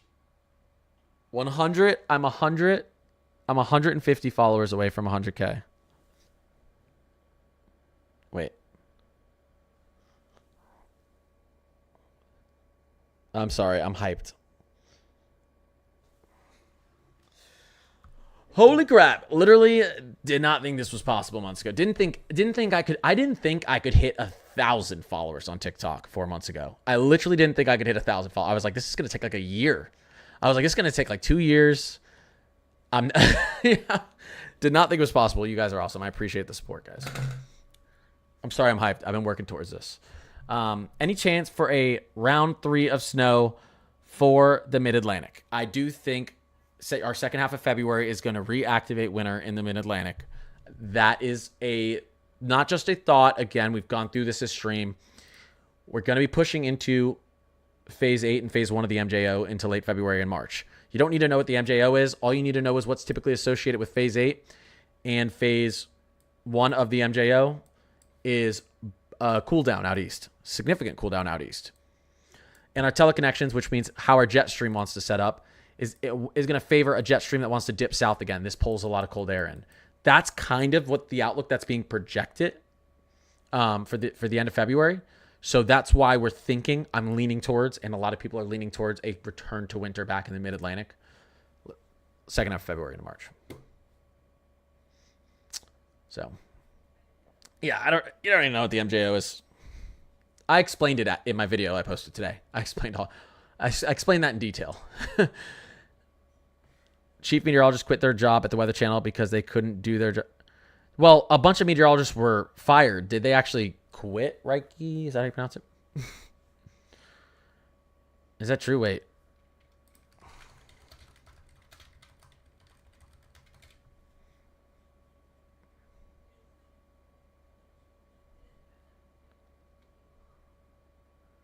So, replaces dozens of meteorologists. I mean, there's been a for those of you who don't know, there's been a mass layoff of like thousands or over 1,000 meteorologists in the last couple of weeks across the U.S. It's very unfortunate. Very unfortunate. Kyle, I appreciate that. I saw a meteorologist who I really like and respect talk about it like this. With the technology that we have moving forward, weather is becoming a lot more accessible for people to understand, and AI and it's very unfortunate. It's a field where they're like, oh, we still need meteorologists, especially for severe weather, hurricanes, but like you need meteorologists, but they're like, oh, we don't need as many. And so they started he explained it like this. If you're going into the weather field, whether it's weather enthusiasts, content creator, I mean, is a lot safer, but like a news meteorologist, someone who wants to work for NOAA, National Oceanic Atmospheric Administration, Weather Service, you have to bring something special. You have to be able to break things down in a way, or bring a personality, or bring an understanding that other meteorologists don't exactly have. You have to find a niche that, you know, where it used to just be like, oh, I got my meteorology degree, I'm gonna go work at the weather station and say the same thing that the meteorologist next to me is saying. You have to have a deeper knowledge about some type of topic or subject in meteorology. I like to think I actually understand hurricanes better than anything in meteorology. That's why I love hurricane season. I've been through the eye of 3 hurricanes. I understand hurricanes better than I understand myself. But so that's kind of what I like. But I mean, I like all weather. But there's just been mass layoffs, and he was like, you need to really offer something a lot more than a degree moving forward, because unfortunately where our technology is going. So, but unfortunate, lots of very good meteorologists have been let go. Is there snow for Louisiana in the future? Central to northern Louisiana? Not even central. Northern Louisiana, maybe with the big dip we're expecting mid-February in our potentially in our polar jet. It's gonna be tough to get any back down to the shore. I'll just be honest with you. Those odds are gonna be low. I understand hurricanes, but I understand. Wow, that's a statement. I'm telling you, I've done a lot more research into hurricanes than than I've done soul searching into myself. Any cold weather coming to South Texas again soon? Oh yeah, I do think moving through the second week of February, we are expecting this dip. This is again something that I was showing earlier that we have model consensus on. Euro ensemble, surface temperature anomaly, skirt 12Z. Here we go. It's just good consensus. Here you go. There's your Euro as we push into the second week of February, and then here's your GFS. Oops, that's not what we're looking for. Sorry. Here's your GFS. Right there, around the same time frame. So GFS, and this keeps switching back there. Euro, very cold air moving back into Texas. Canadian sees it too. So yeah, you guys are going to get very hot, get a lot of rainfall here for about, we'll see, a little over a week, but you'll get a cool down there again. I think you'll get a warm up after that, but then we'll switch back slowly back into winter as we approach the second half of February. Snow in North Georgia mountains anytime soon. No time soon, I don't think. Well, let's watch what happens at the end of February, or the last 2 weeks of February for North Georgia mountains. New GFS is going up. Yep. It's loading, guys. Ooh, it's amplifying this trough out here. It's amplifying this trough out here in the east. This cold air is digging a little bit farther to the south than expected. That's interesting. Very interesting.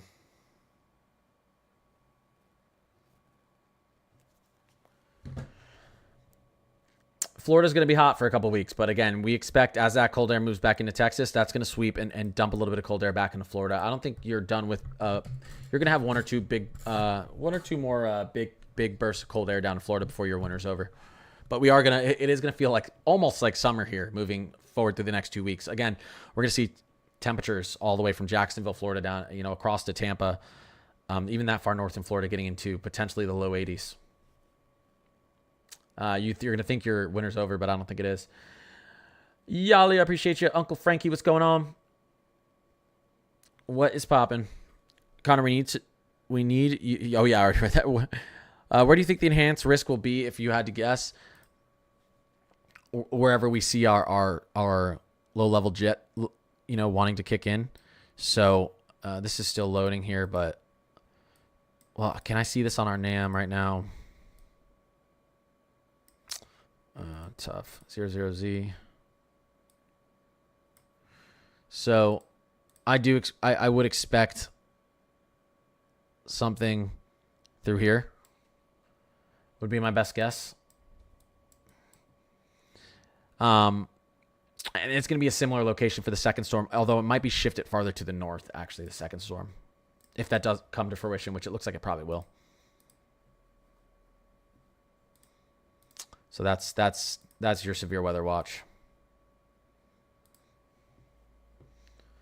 Any snow coming back to Boone, North Carolina?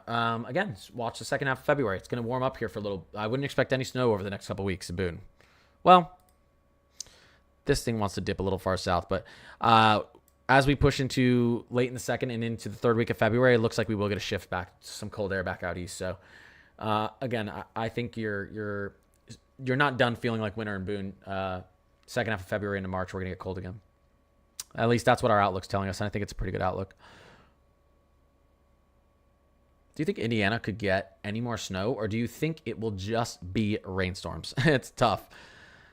You're going to want to be in north and western Indiana to get snow. You're really in that area of thunderstorms and ice for a lot of these systems that are being projected out here. So again, there's no model agreement. Our jet stream wants to set up somewhere like this for some of these winter storms, and we have the Euro that wants to bring these storms farther to the north, the GFS that wants to bring them farther to the south. there's no model agreement on where that jet stream is going to lock in place, and that's really going to determine if you get any snow out of these systems in Indiana or Illinois, or it's tough. I am worried about 1 or 2 ice storms across this region, as you know, in the first couple of weeks of February. Wish I had a better answer for you. Are the severe storms supposed to impact Georgia on Saturday? A lot, this first severe weather, I wouldn't even call it really an outbreak. This event, it looks like you're just going to have your normal thunderstorms as we get out into Georgia. This is going to be a flash flooding risk, though, for everyone down here in the South, including Appalachia. But especially through this region, we're going to have a significant, I would include Appalachia, especially through this region. I think we're going to have a significant flash flooding risk. So we need to watch that. The second potential severe weather outbreak, which we do have some consensus on, that may make it over down here farther out east. So we'll have to watch. That's farther out, though. We have some time to see how that thing adjusts. How much snow for southern Minnesota in the first week of February? Well, it depends, because if you were to believe the GFS, you could have 2 big clipper systems and then a third, and you could be looking at over a foot of snow down there or more into southern Minnesota. I mean, look at this, right? Around the Twin Cities, 13 plus inches.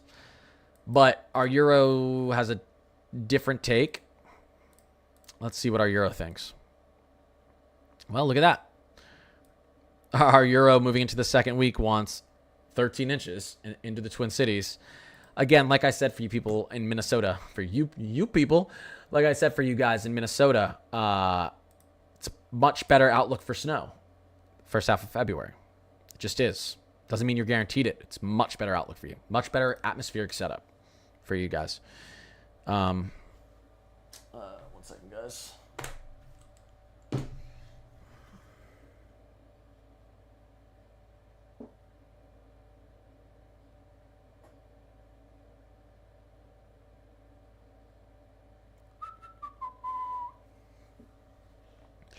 Joanne, I appreciate it.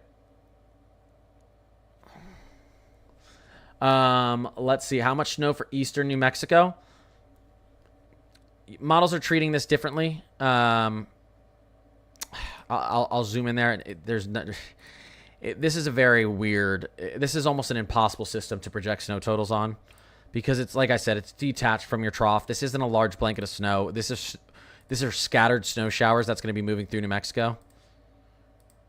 You can watch this thing spin. Here's what our NAM thinks. Our NAM hasn't been too good with snow projections this year, but here's what our NAM thinks snow-wise. In central to north and eastern New Mexico, you could see anywhere from 1 inch all the way up to 5 inches of snow. Not expecting any down here, and there's kind of model agreement on that.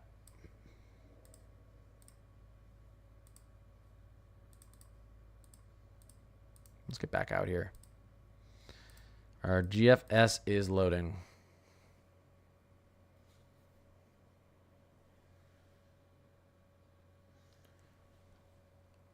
All right.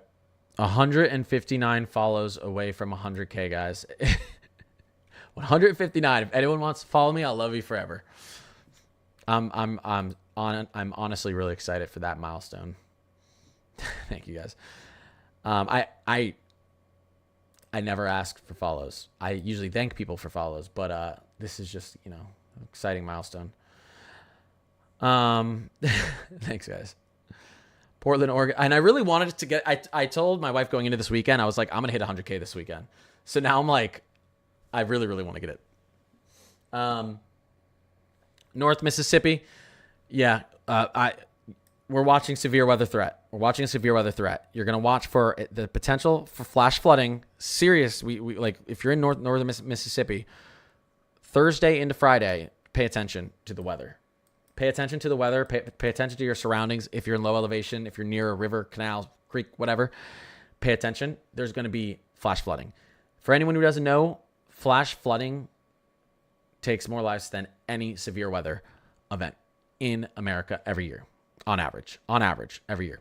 More than tornadoes, more than the snow, more than ice, more than hurricanes. On average, flash flooding is the most dangerous event in the U.S. and really around the world. So you just, some people are like, oh, okay, well, the tornado outlook doesn't look that bad. It's just going to be like heavy rainfall. Take it seriously. Just make sure you understand. Typically if you're in a low-lying, flood-prone area, you're told, or you're paying pretty steep flood insurance if you're in a home. So I would say that these areas, just make sure you understand. We're going to have the SPC is calling for some significant potential flooding through these regions. So best to be aware. Sorry, Brittany. Just best to be aware. Heavy. I mean, some of these areas could receive 7 to 8 inches of rainfall, guys, in 24 hours. I mean, some of you could receive 4 to 5 inches in like 6 hours. It's going to be a lot. People are saying snow again in southeast Georgia. Can you look? Jonathan, I don't know who these people are, but there's no forecastable snow in Georgia. In southeast Georgia. Our outlook as we get into the middle of February and out into early March does look like we'll have a return to winter out here in the south and in the east.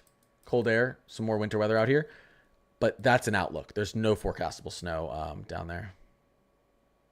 If anyone here is from, wait, Tampa, do y'all remember? Oh, do y'all remember the flood from 2010? What happened down there in 2010? Seattle snow finally, potentially Alice. It looks like we finally might get some low elevation snow in Seattle, potentially in the beginning of February. Potentially.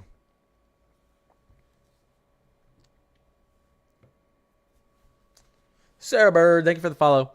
Any snowstorms for Nebraska? Yeah, you guys are going to be in here. I mean, again, well, here's our latest GFS loading. How is it handling this storm? Really with rainfall. Tennessee flooded, literally buses floating down the highway, 2010. Why don't I usually remember a lot of these significant weather events. I don't remember that one. I'll have to look it up. Joanna, I appreciate that. GFS looking way better now for coastal snow for southern Maine. On this run, yeah, I mean, with these clippers, it's consistently looked good. It's what it does with this, which we're almost loaded enough that I want to see. Does this bring the snow line to the north? Does it bring it to the south? Because some of this is going to transition into snow as this moves up into our troughing up here. So this is actively loading while we're watching it. Robert, I appreciate it. Follow Scarlett. SB, thank you for sharing the live. Thank you, Chip. So coastal Georgia flooding again. Well, this is going to cause a lot of flooding down in the southeast. Not everyone's going to see flooding, but isolated it is. 9 inches of rain. Yeah. May 12th, 13th. Jeez. Oh my gosh. That's insane. Yeah, that's insane. I can see why you had that type of flooding. That's crazy, Brittany. Do you think Chicago will get snow this Saturday? This upcoming Saturday? Well, we're looking at the latest run of the GFS, and it looks like it wants that to be rain and thunderstorms. This is our latest run, 00Z. So this is a fresh set of data. Our 00Z run takes data from weather balloons that are released into our atmosphere all around the country. Our 06Z and our 18Z take satellite and radar data. So this is fresh data on the GFS within 120 hours, which is our much better forecasting range. And I want to tell you, you're going to get a big blizzard into Chicago, but it's looking like it's going to be rain. I know. Don't shoot the messenger. I'm sorry. Still possible. We still have some time to see this adjust.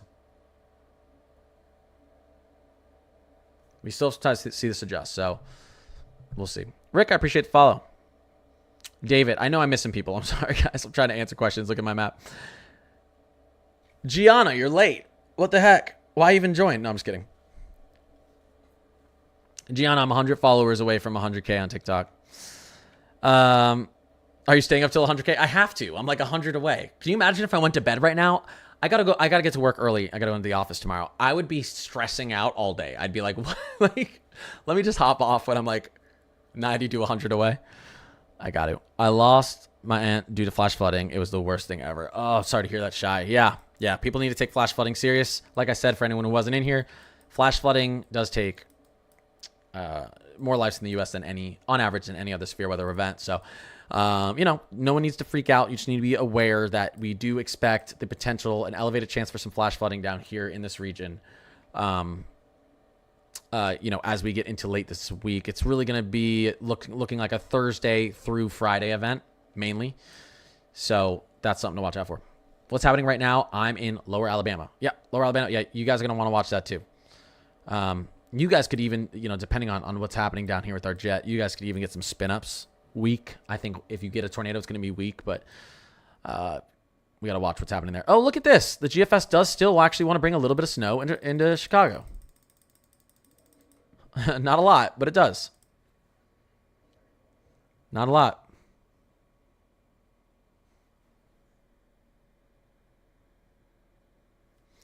A little bit. Let's look at our Kuchera. It actually wants to keep it just south. But this would probably shift north. It wants to give you a chance for 4 to 5 inches into Chicago. We'll see. This is a tiny little band of snow here, so we'll see what our Euro thinks tonight. But hey, Chicago, you got a chance for some snow here again. Thank you for the follows, guys. I think I'm at 99.9. Look at that. Shout out to everyone who's going to be here when I hit 100K. I'm going to put together a video this week just thanking everyone and just let's see, we'll get some good ideas in here. Some moments from the streams, 99.9. That's so cool. Thank you guys. South Dakota still can't buy a snow shower. I know, but I know you can't. But again, you can see where our snow wants to be. Here's the GFS. Look at the snow up here. Project it. First week of February. First 2 weeks of February. First week and a half of February. Look at our Euro. First week and a half of February. Your signal's there. Hopefully we don't get anything messing around, Thank you guys for the follows. I saw that. I appreciate you guys. Like 60 away. I'm trying to keep my eyes to watch it. And I appreciate you, PB. Thank you. Glad to see some possible snow now in North Idaho coming up. Yep. We are like 55 inches behind the season. Oh, yeah. Big snow droughts. A lot of areas in the Northern Plains. Big snow droughts in the PNW. Oh, yeah. There's parts of Florida that have more snow than areas of Idaho. Did you guys see the Pensacola, Florida, has received 8 more inches of snow than Minneapolis in January? Listen, if you love snow, Pensacola's the spot to be in the winter, guys. Let's be honest. It doesn't snow in Minneapolis, Minnesota, right? Do you see snow in Nashville? No, I'm kidding. It's possible. It's possible as we get into our second and third week of February and approach March. Again, we're expecting a lot of. Isn't that crazy, Jess? We're expecting a winter shift back out to the east. Well, This is. Let's go back to our. Let's go back to our new GFS that's loading. Since this is fresh data, since this is brand new information at our fingertips here. Oh wow. The latest GFS wants to bring this snow over into northern Jersey and New York City. I don't want to get any of you hyped. We need to wait for the Euro. I don't know if that's going to happen. So, yeah, new GFS. I'm listening, right, Jess? How about is the severe weather coming to us this week? This week, I'm concerned with the flooding this week from that. I'm concerned the week after with our derecho chances, strong windstorms, and tornado chances. How many more you need? Let's see. I need 63 more followers to hit 100K. I need 63 more followers to hit 100K. Wait, let's see. 999. Maybe I should just get off now, guys. Should I just get off and go to bed at 999 and then sit at my desk all day at work tomorrow and cry? Thanks for the follows, guys. We're so close. The weather app said Connecticut will get 6 to 7. Thank you, guys. I can see all you guys following. Thank you. The weather app said Connecticut will get 6 to 7 inches next Saturday and Sunday. Is that true? Almost there. Yeah, Yali. So here's the thing. This snow right here, guys, this is the big, or this is going to be either a lot of snow up here or it's going to be a big nothing burger. Because if this trough, which it very easily could, is slightly more to the north, this is all going to be rain. This is all going to be rain. So this is a very hard forecast, and we're probably going to need to be within 72 hours to get this right, if I'm being honest. You can see it's a very weird looking storm. We typically don't get big snowstorms in a zonal flow. What's a zonal flow? Cold air going this way, cold air going this way. Where do we get our big storms typically? When we have a meridional type pattern where we have our troughing like this, and you have like hot air here, cold air here, and then you're cold, and then these are shifting over, and you get a big temperature gradient and a bunch of instability, major snowstorm. A zonal flow like this, we usually don't see any sort of major snow, but we have a bunch of moisture just getting smashed into this northern trough. So it's very, very hard to tell what's going to happen here. And our Euro and GFS don't agree yet. We'll see if our Euro finally agrees tonight. But Anne, I appreciate you. Thank you, Anne.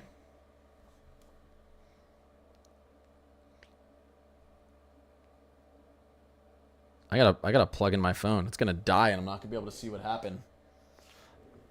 I'm not gonna be able to see what my followers are at. All right, let's see. I am 36 followers away from 100K. Giants to the Super Bowl next year, 100%. I'm putting my mortgage on it. How do nor'easters set up? Yeah, so here's what you want for a nor'easter. Let's go out to continental. Here's what you want for a nor'easter. Let's go to our globe here. You want cold air troughing typically to enter somewhere around here, somewhere in the northern plains. You want this trough to dive down to the south, meaning your jet stream to dive down to the south and clash with the Gulf. This is going to be cold air, and this trough is going to turn into southwesterly winds, picking up moisture and pulling that cold air and moisture up the coast like this. Big tilting trough, negatively tilting trough, boom, big nor'easter.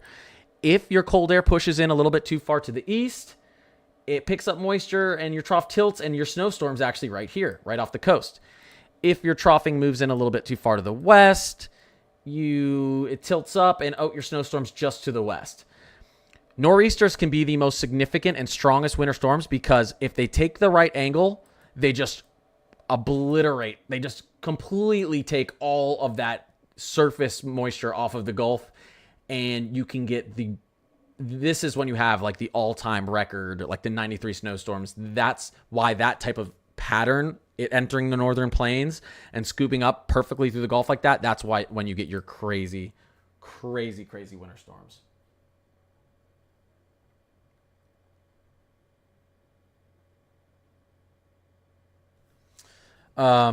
You never talk about the West Coast? I've been talking about the West Coast plenty.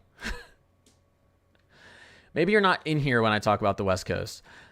I have more questions in my chat about the East Coast. So what I've been doing this stream, if you haven't noticed, is I'm answering questions. So I'm not favoring questions. I just look at my screen and answer the question. There's typically a lot more questions about out here. There just is. There's a lot. What is it, like 80% of our population is out here in the US. So typically a lot more people, there's just a lot more questions in my chat about it, but I'm more than happy to answer tons of questions about the West, as I have. We've talked about the Southwest, and we've talked about the PNW a significant amount more than normal this stream. You help me with the weather here in South Carolina so much. So proud of you for hitting 100K soon, bro. Yeah, I'm close. I appreciate that, man. I appreciate that. Omaha outcome, it would surprise me if Omaha got through our first 2 weeks of February without a good snow, just based on our jet stream wanting to set up like this. Your winter storms are going to want to are going to want to set up to the north and west of this jet stream, and your severe weather is going to want to set up to the south and east. So again, this corridor looks to be good. This corridor looks to be good for snow first couple of weeks. How close am I to 100K? I'm literally, let's see. 29 followers away. Thanks, Jenny. We're close. We're close. I have a concert on Friday. night in Madison, Wisconsin. Do you think the snow south of Chicago will go north? Madison, Wisconsin, Friday night. It could. It very well could. How does our Euro see this setting up? The Euro wants it farther north. So there's potential with that, definitely. We need a little bit more time for it, but there's 100% potential with it. That's what the Euro wants to do. Wow, look at that zonal flow from the GFS. That's crazy. Will Los Angeles ever get an Arctic blast? It does look like, obviously, this is your Arctic blast right here, around the 5th or 6th of February. This is the same kind of polar plunge that wants to bring us a significant severe weather threat out through this region as this trough moves east. This would be significantly below average temperatures into Southern California, including a lot of snow for the mountains, Big Bear included. Let's see. All right, 27 more followers to 100K. We're so close. What do you need? Let's see. What do you need to get snow in South Baltimore? You need what the pattern that looks like is going to set up in the second half of February, which is a phase 8, phase 1 of the MJO, and an extremely negative EPO, which is setting up for the second half of February right now. When Nebraska gets snow, it's going to be hard for Nebraska to avoid snow in the first half of February. Could you? I mean, yeah, it's going to be hard to. This type of setup is favoring snow in Nebraska. Did my chat? 1 second, let me fix this real quick. Did we make 100K yet? Let's see.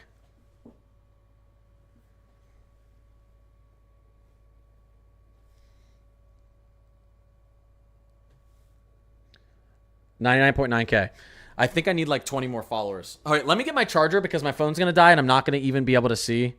Well, let's see. Let's see. Let's see how close we are. 99.9 still. You need 74 followers for 100K. No, it's I need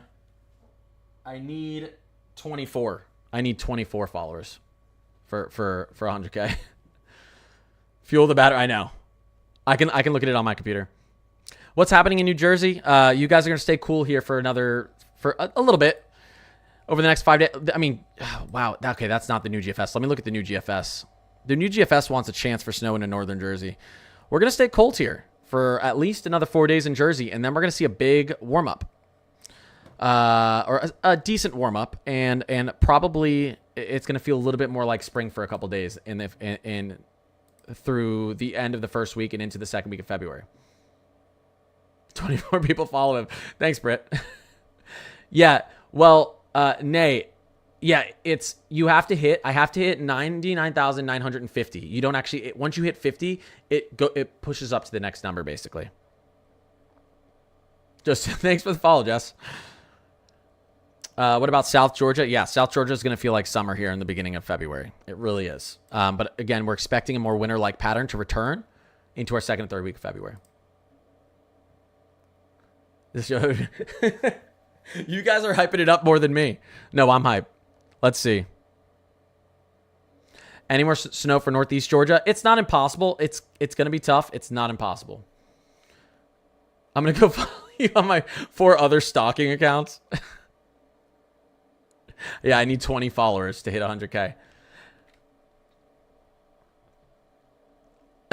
Thanks for the help, guys. Snow into Dallas-Fort Worth. You know, this new look at the GFS is very interesting because, well, no, it's beginning to bring this trough in. We have a lot of agreement on a dip, on our AO wanting to go negative, on our EPO wanting to go negative, and on a significant dip in our jet stream somewhere around the 7th or 8th. We see it on all our models. Could that get far enough south to bring snow into Dallas-Fort Worth? It could. It's probably going to stay to your northwest, but it's a possibility. It's a possibility. It could happen. Snow in Mass.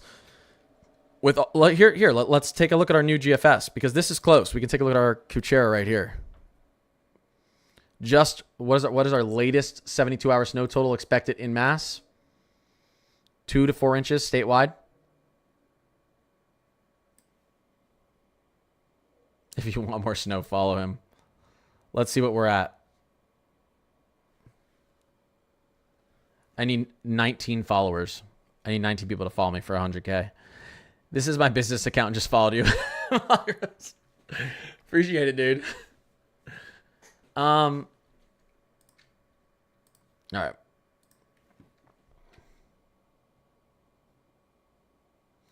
What does it look like for Middle Tennessee on Friday? Oh, it looks like we need to watch out for some flooding potential. I think you're going to have your I don't think the instability is going to be through Tennessee. Not impossible to get some severe weather through Tennessee, but we need to watch that flooding potential. It's going to be a messy day on Friday through Tennessee. Through most of the day. Thanks for the follow, Redwood. Tread lightly. What is it looking like for Louisiana? Again, this there's going to be the possibility for some spin-ups Thursday in Louisiana. Still really watching the flash flood threat in Louisiana on Thursday. And we're going to, again, it's going to feel like spring going into summer down here for a couple weeks in the south. But we're not done with winter yet. Not yet. Thanks for the follow, Leslie. Thanks for the follow, Maddox. You think we're getting more snow in Troy, Alabama? More snow this winter in Alabama is going to be tough. If I had to say yes or no, I would say probably not. 14 more followers and I hit 100K, guys. Thanks for the support, chat. Look at you guys. You're like, go follow. Any big snowstorms for Sierra Nevada? Here you go. Here's our latest GFS, and we are getting obviously some troughing back out west and multiple low pressure systems that want to push into our coast. So, yeah, I'd expect some good snow Sierra Nevada first half of February. I would. A couple feet. Cascades down to the Sierra Nevada. Followers aware. Lee on TikTok. I think I'm like 10 followers away from 100K. Oh, I'm 13. Just gave you a follow on both my accounts. Let's do it. Let's do it. Severe weather for Kansas City. You look to be, I mean, thunderstorms, yes. The worst of the severe weather looks to stay to your south and east. We'll see. The event that's starting to show here on the 00 Z of the GFS, this is going to be our event that we expect could give us a major severe weather outbreak around the 7th through the 9th. So we still have to watch that for Kansas City. We're still watching. Thanks for the shares, guys. Following here, thanks. Thanks, Lee. When is the next YouTube video? Well, I uploaded a short today. I've been uploading a lot of I upload a short on YouTube every single day. And I upload a TikTok video every day, stream every day. I'll do another 16:9 ratio. Like a good ratio video probably in the next couple days. Do you ever go out and chase or do... I would love to chase, but I'm about to have a second kid, and I don't know if that'd be the best idea for me. This is my 4th account. Yo, you guys are the best. I am 9. I appreciate that, Storm Chaser. I'm 9 followers away from 100K. Help me get over the finish line. As someone who does snow removal in Pittsburgh, please tell me it's going to chill out. Congrats on 100K. I appreciate that. Thanks, Candace, for the follow. Please tell me it's going to chill out. Like you're not going to get as much snow.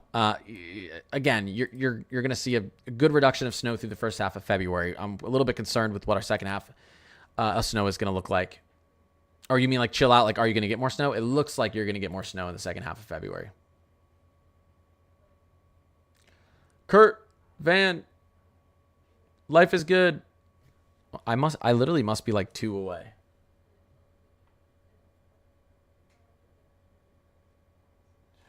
I'm 4 followers away from 100K. Terry, Erica, I appreciate you guys. Are you thinking the storm complex is gonna be more flooding for Oklahoma or severe? IBE, I appreciate you. This is my 5th account. Leslie, I appreciate you. Are you thinking the storm complex is going to be more flooding for Oklahoma or severe? This first one that's forecastable for Oklahoma, flooding. But it's central to eastern Oklahoma, flooding is what I'm worried about.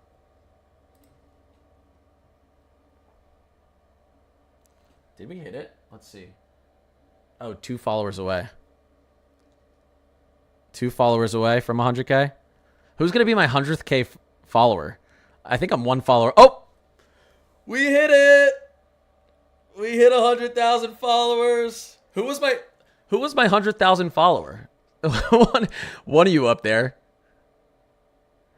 Oh my gosh. Mrs. Forey, I appreciate you. Terry, I appreciate you. Wow. Who was I? One of you up there was. I don't know. I don't know who it was. Thank you guys. We did it. 1 second.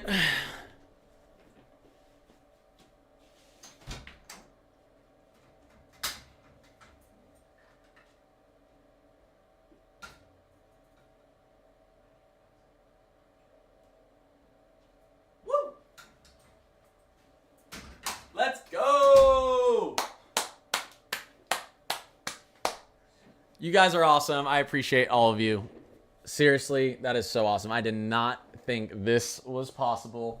I literally thought, this is actually crazy. Big milestone. I'm really excited. And I'm not slowing down. But thank you guys. That's awesome. Seriously, I appreciate you guys. Thank you guys. That's crazy. We did it. Wow. That's crazy. I have where's the beers? Okay, wait. Give me 1 second and then I'm going to do a little bit more weather forecasting because I want to see how the 00 GFS loads in. All right, give me 1 second.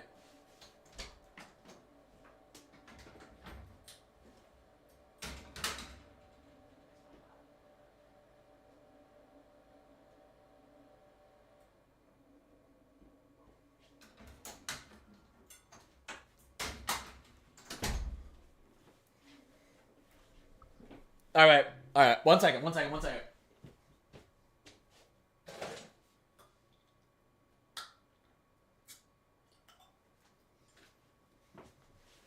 Celebratory. Now let's unfollow. Hey, FSU Noel Mike, I went to Florida State. Okay? We're fellow Noels. Don't do that to me. Wait, I was a 1. Kendrick, I was like, it might have been Kendrick. It might have been Leslie. Yeah, Kendrick, you were either the 1 before or the 100K. I appreciate you guys. Shout out chat. Here, a little celebratory real quick.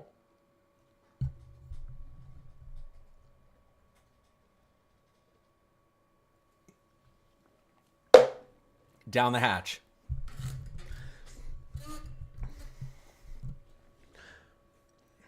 Now I need to get together a video.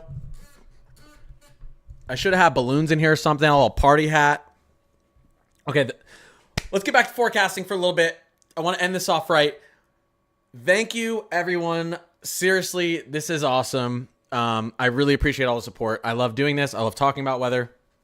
It's my passion. I can't believe I have a platform to talk to this many people and do what I love. The goal is to do this full time, and I'm one step closer, and it means the world to me. So, Brittany, I think my wife is making a cake. I just walked out in the living room, and it smelled like cake, and I was like, oh. So we'll see. The wind shear models are low-key crazy for February 7th, 18Z. Yes, that is exactly, and that's why that second severe weather system between the 7th and 9th, I'm concerned about. Tornadically. Yeah, it is a thing. Yeah, it is a thing. You really did go to FSU? That beer chug. that was actually a slow chug. I'm getting old. But yeah, I did learn a thing or two there. It was Kendrick, by the way. All right, chat. Well, shout out to anyone who followed me to help me reach that goal. But Kendrick, let's go, baby. I'm gonna put it together a little video and put that in there. So, you guys are awesome.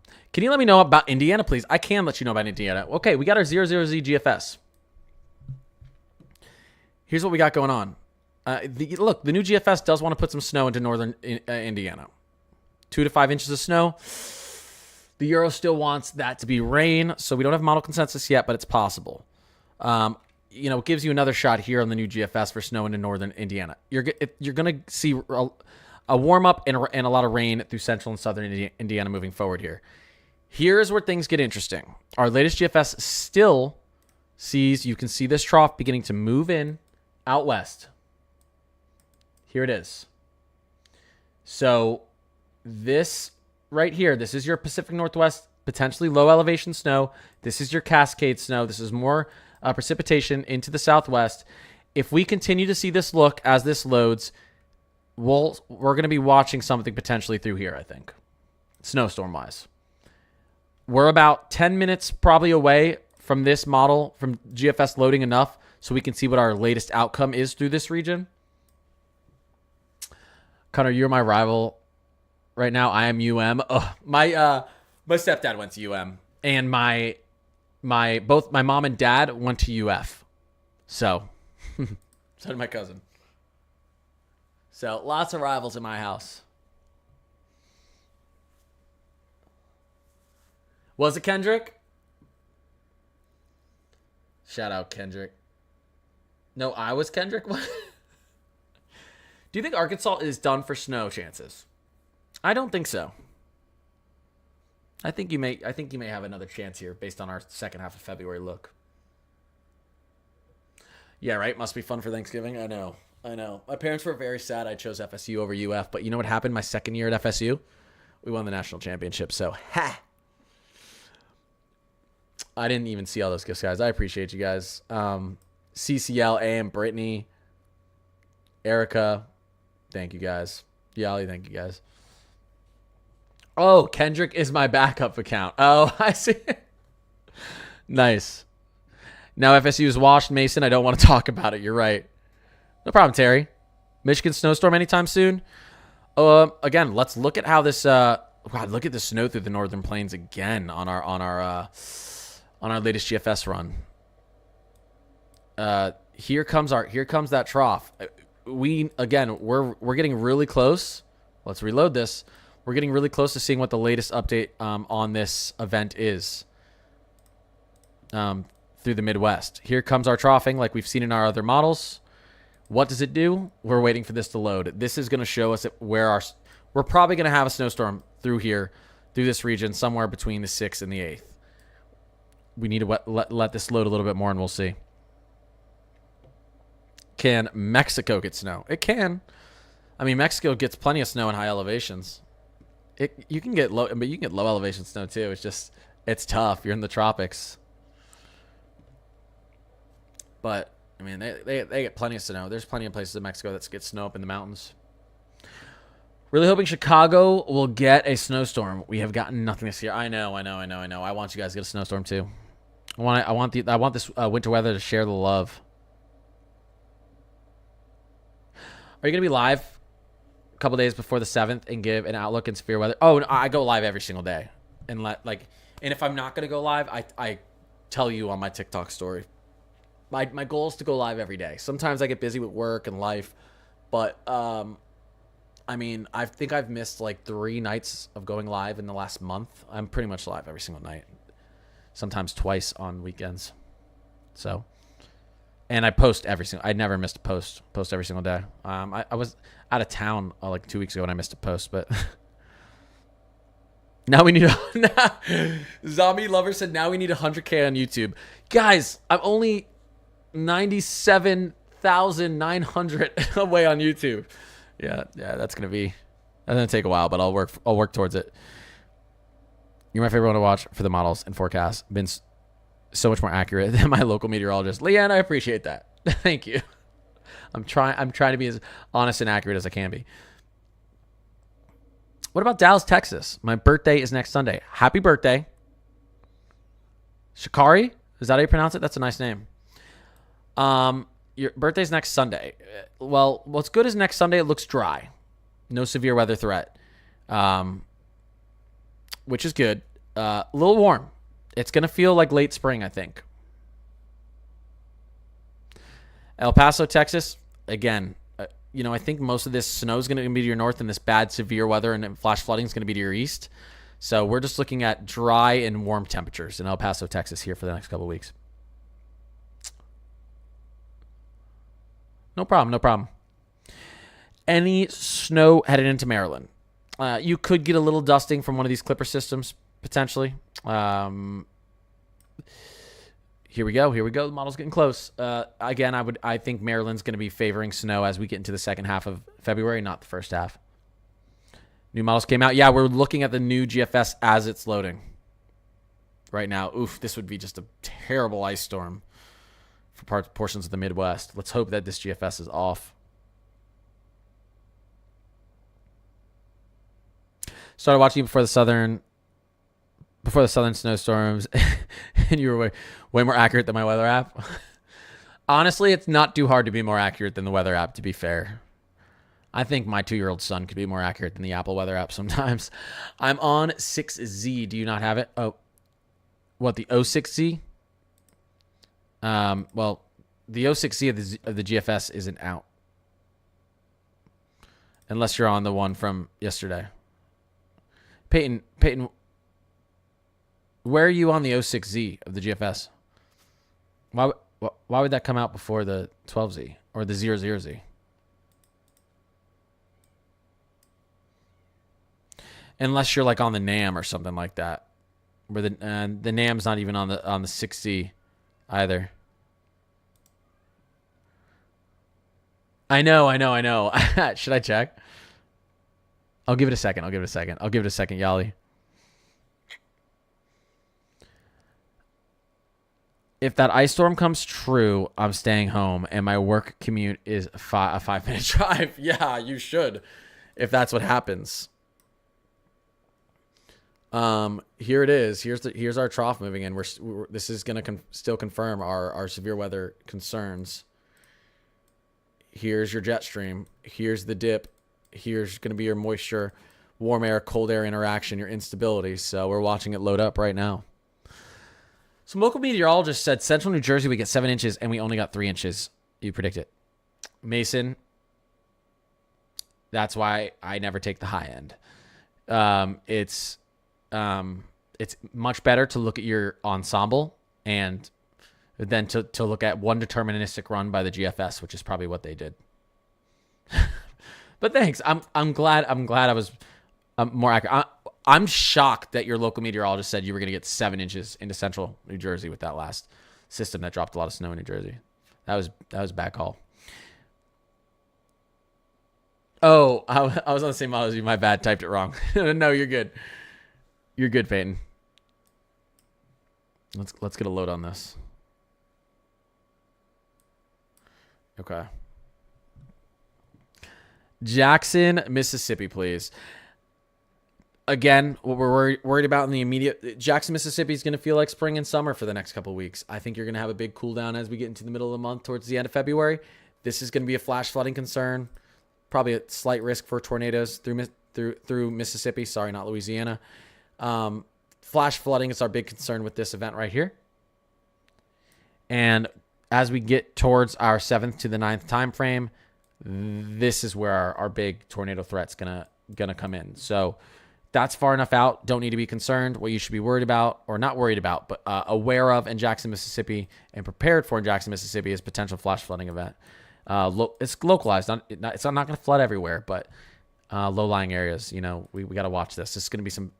I mean, let's look at the latest GFS quantitative precipitation through Mississippi. This is in a period of 24 hours. anywhere from 2 to 5 inches. So 1 day of rainfall. Actually, it's less than 24. It's like 12 hours. Not even 6. I don't know what I'm saying. Is Texas looking cool? How is Texas looking? Any cool temps? Texas is going to be hot for a couple of weeks, and then it will cool back down. It's going to be hot for a couple of weeks, and then it will cool back down. 1 second, guys.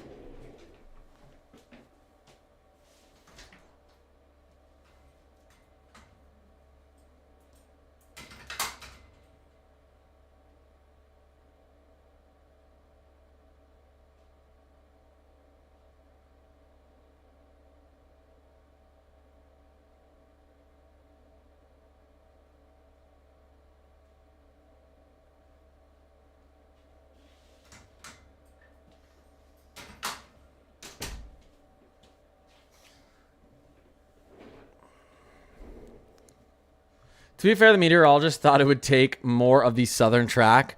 Then it went northern. Yeah. That's another thing, too, though. It's these models almost always favor us.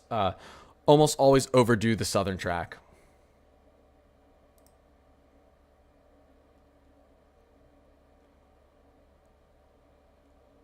Almost every time.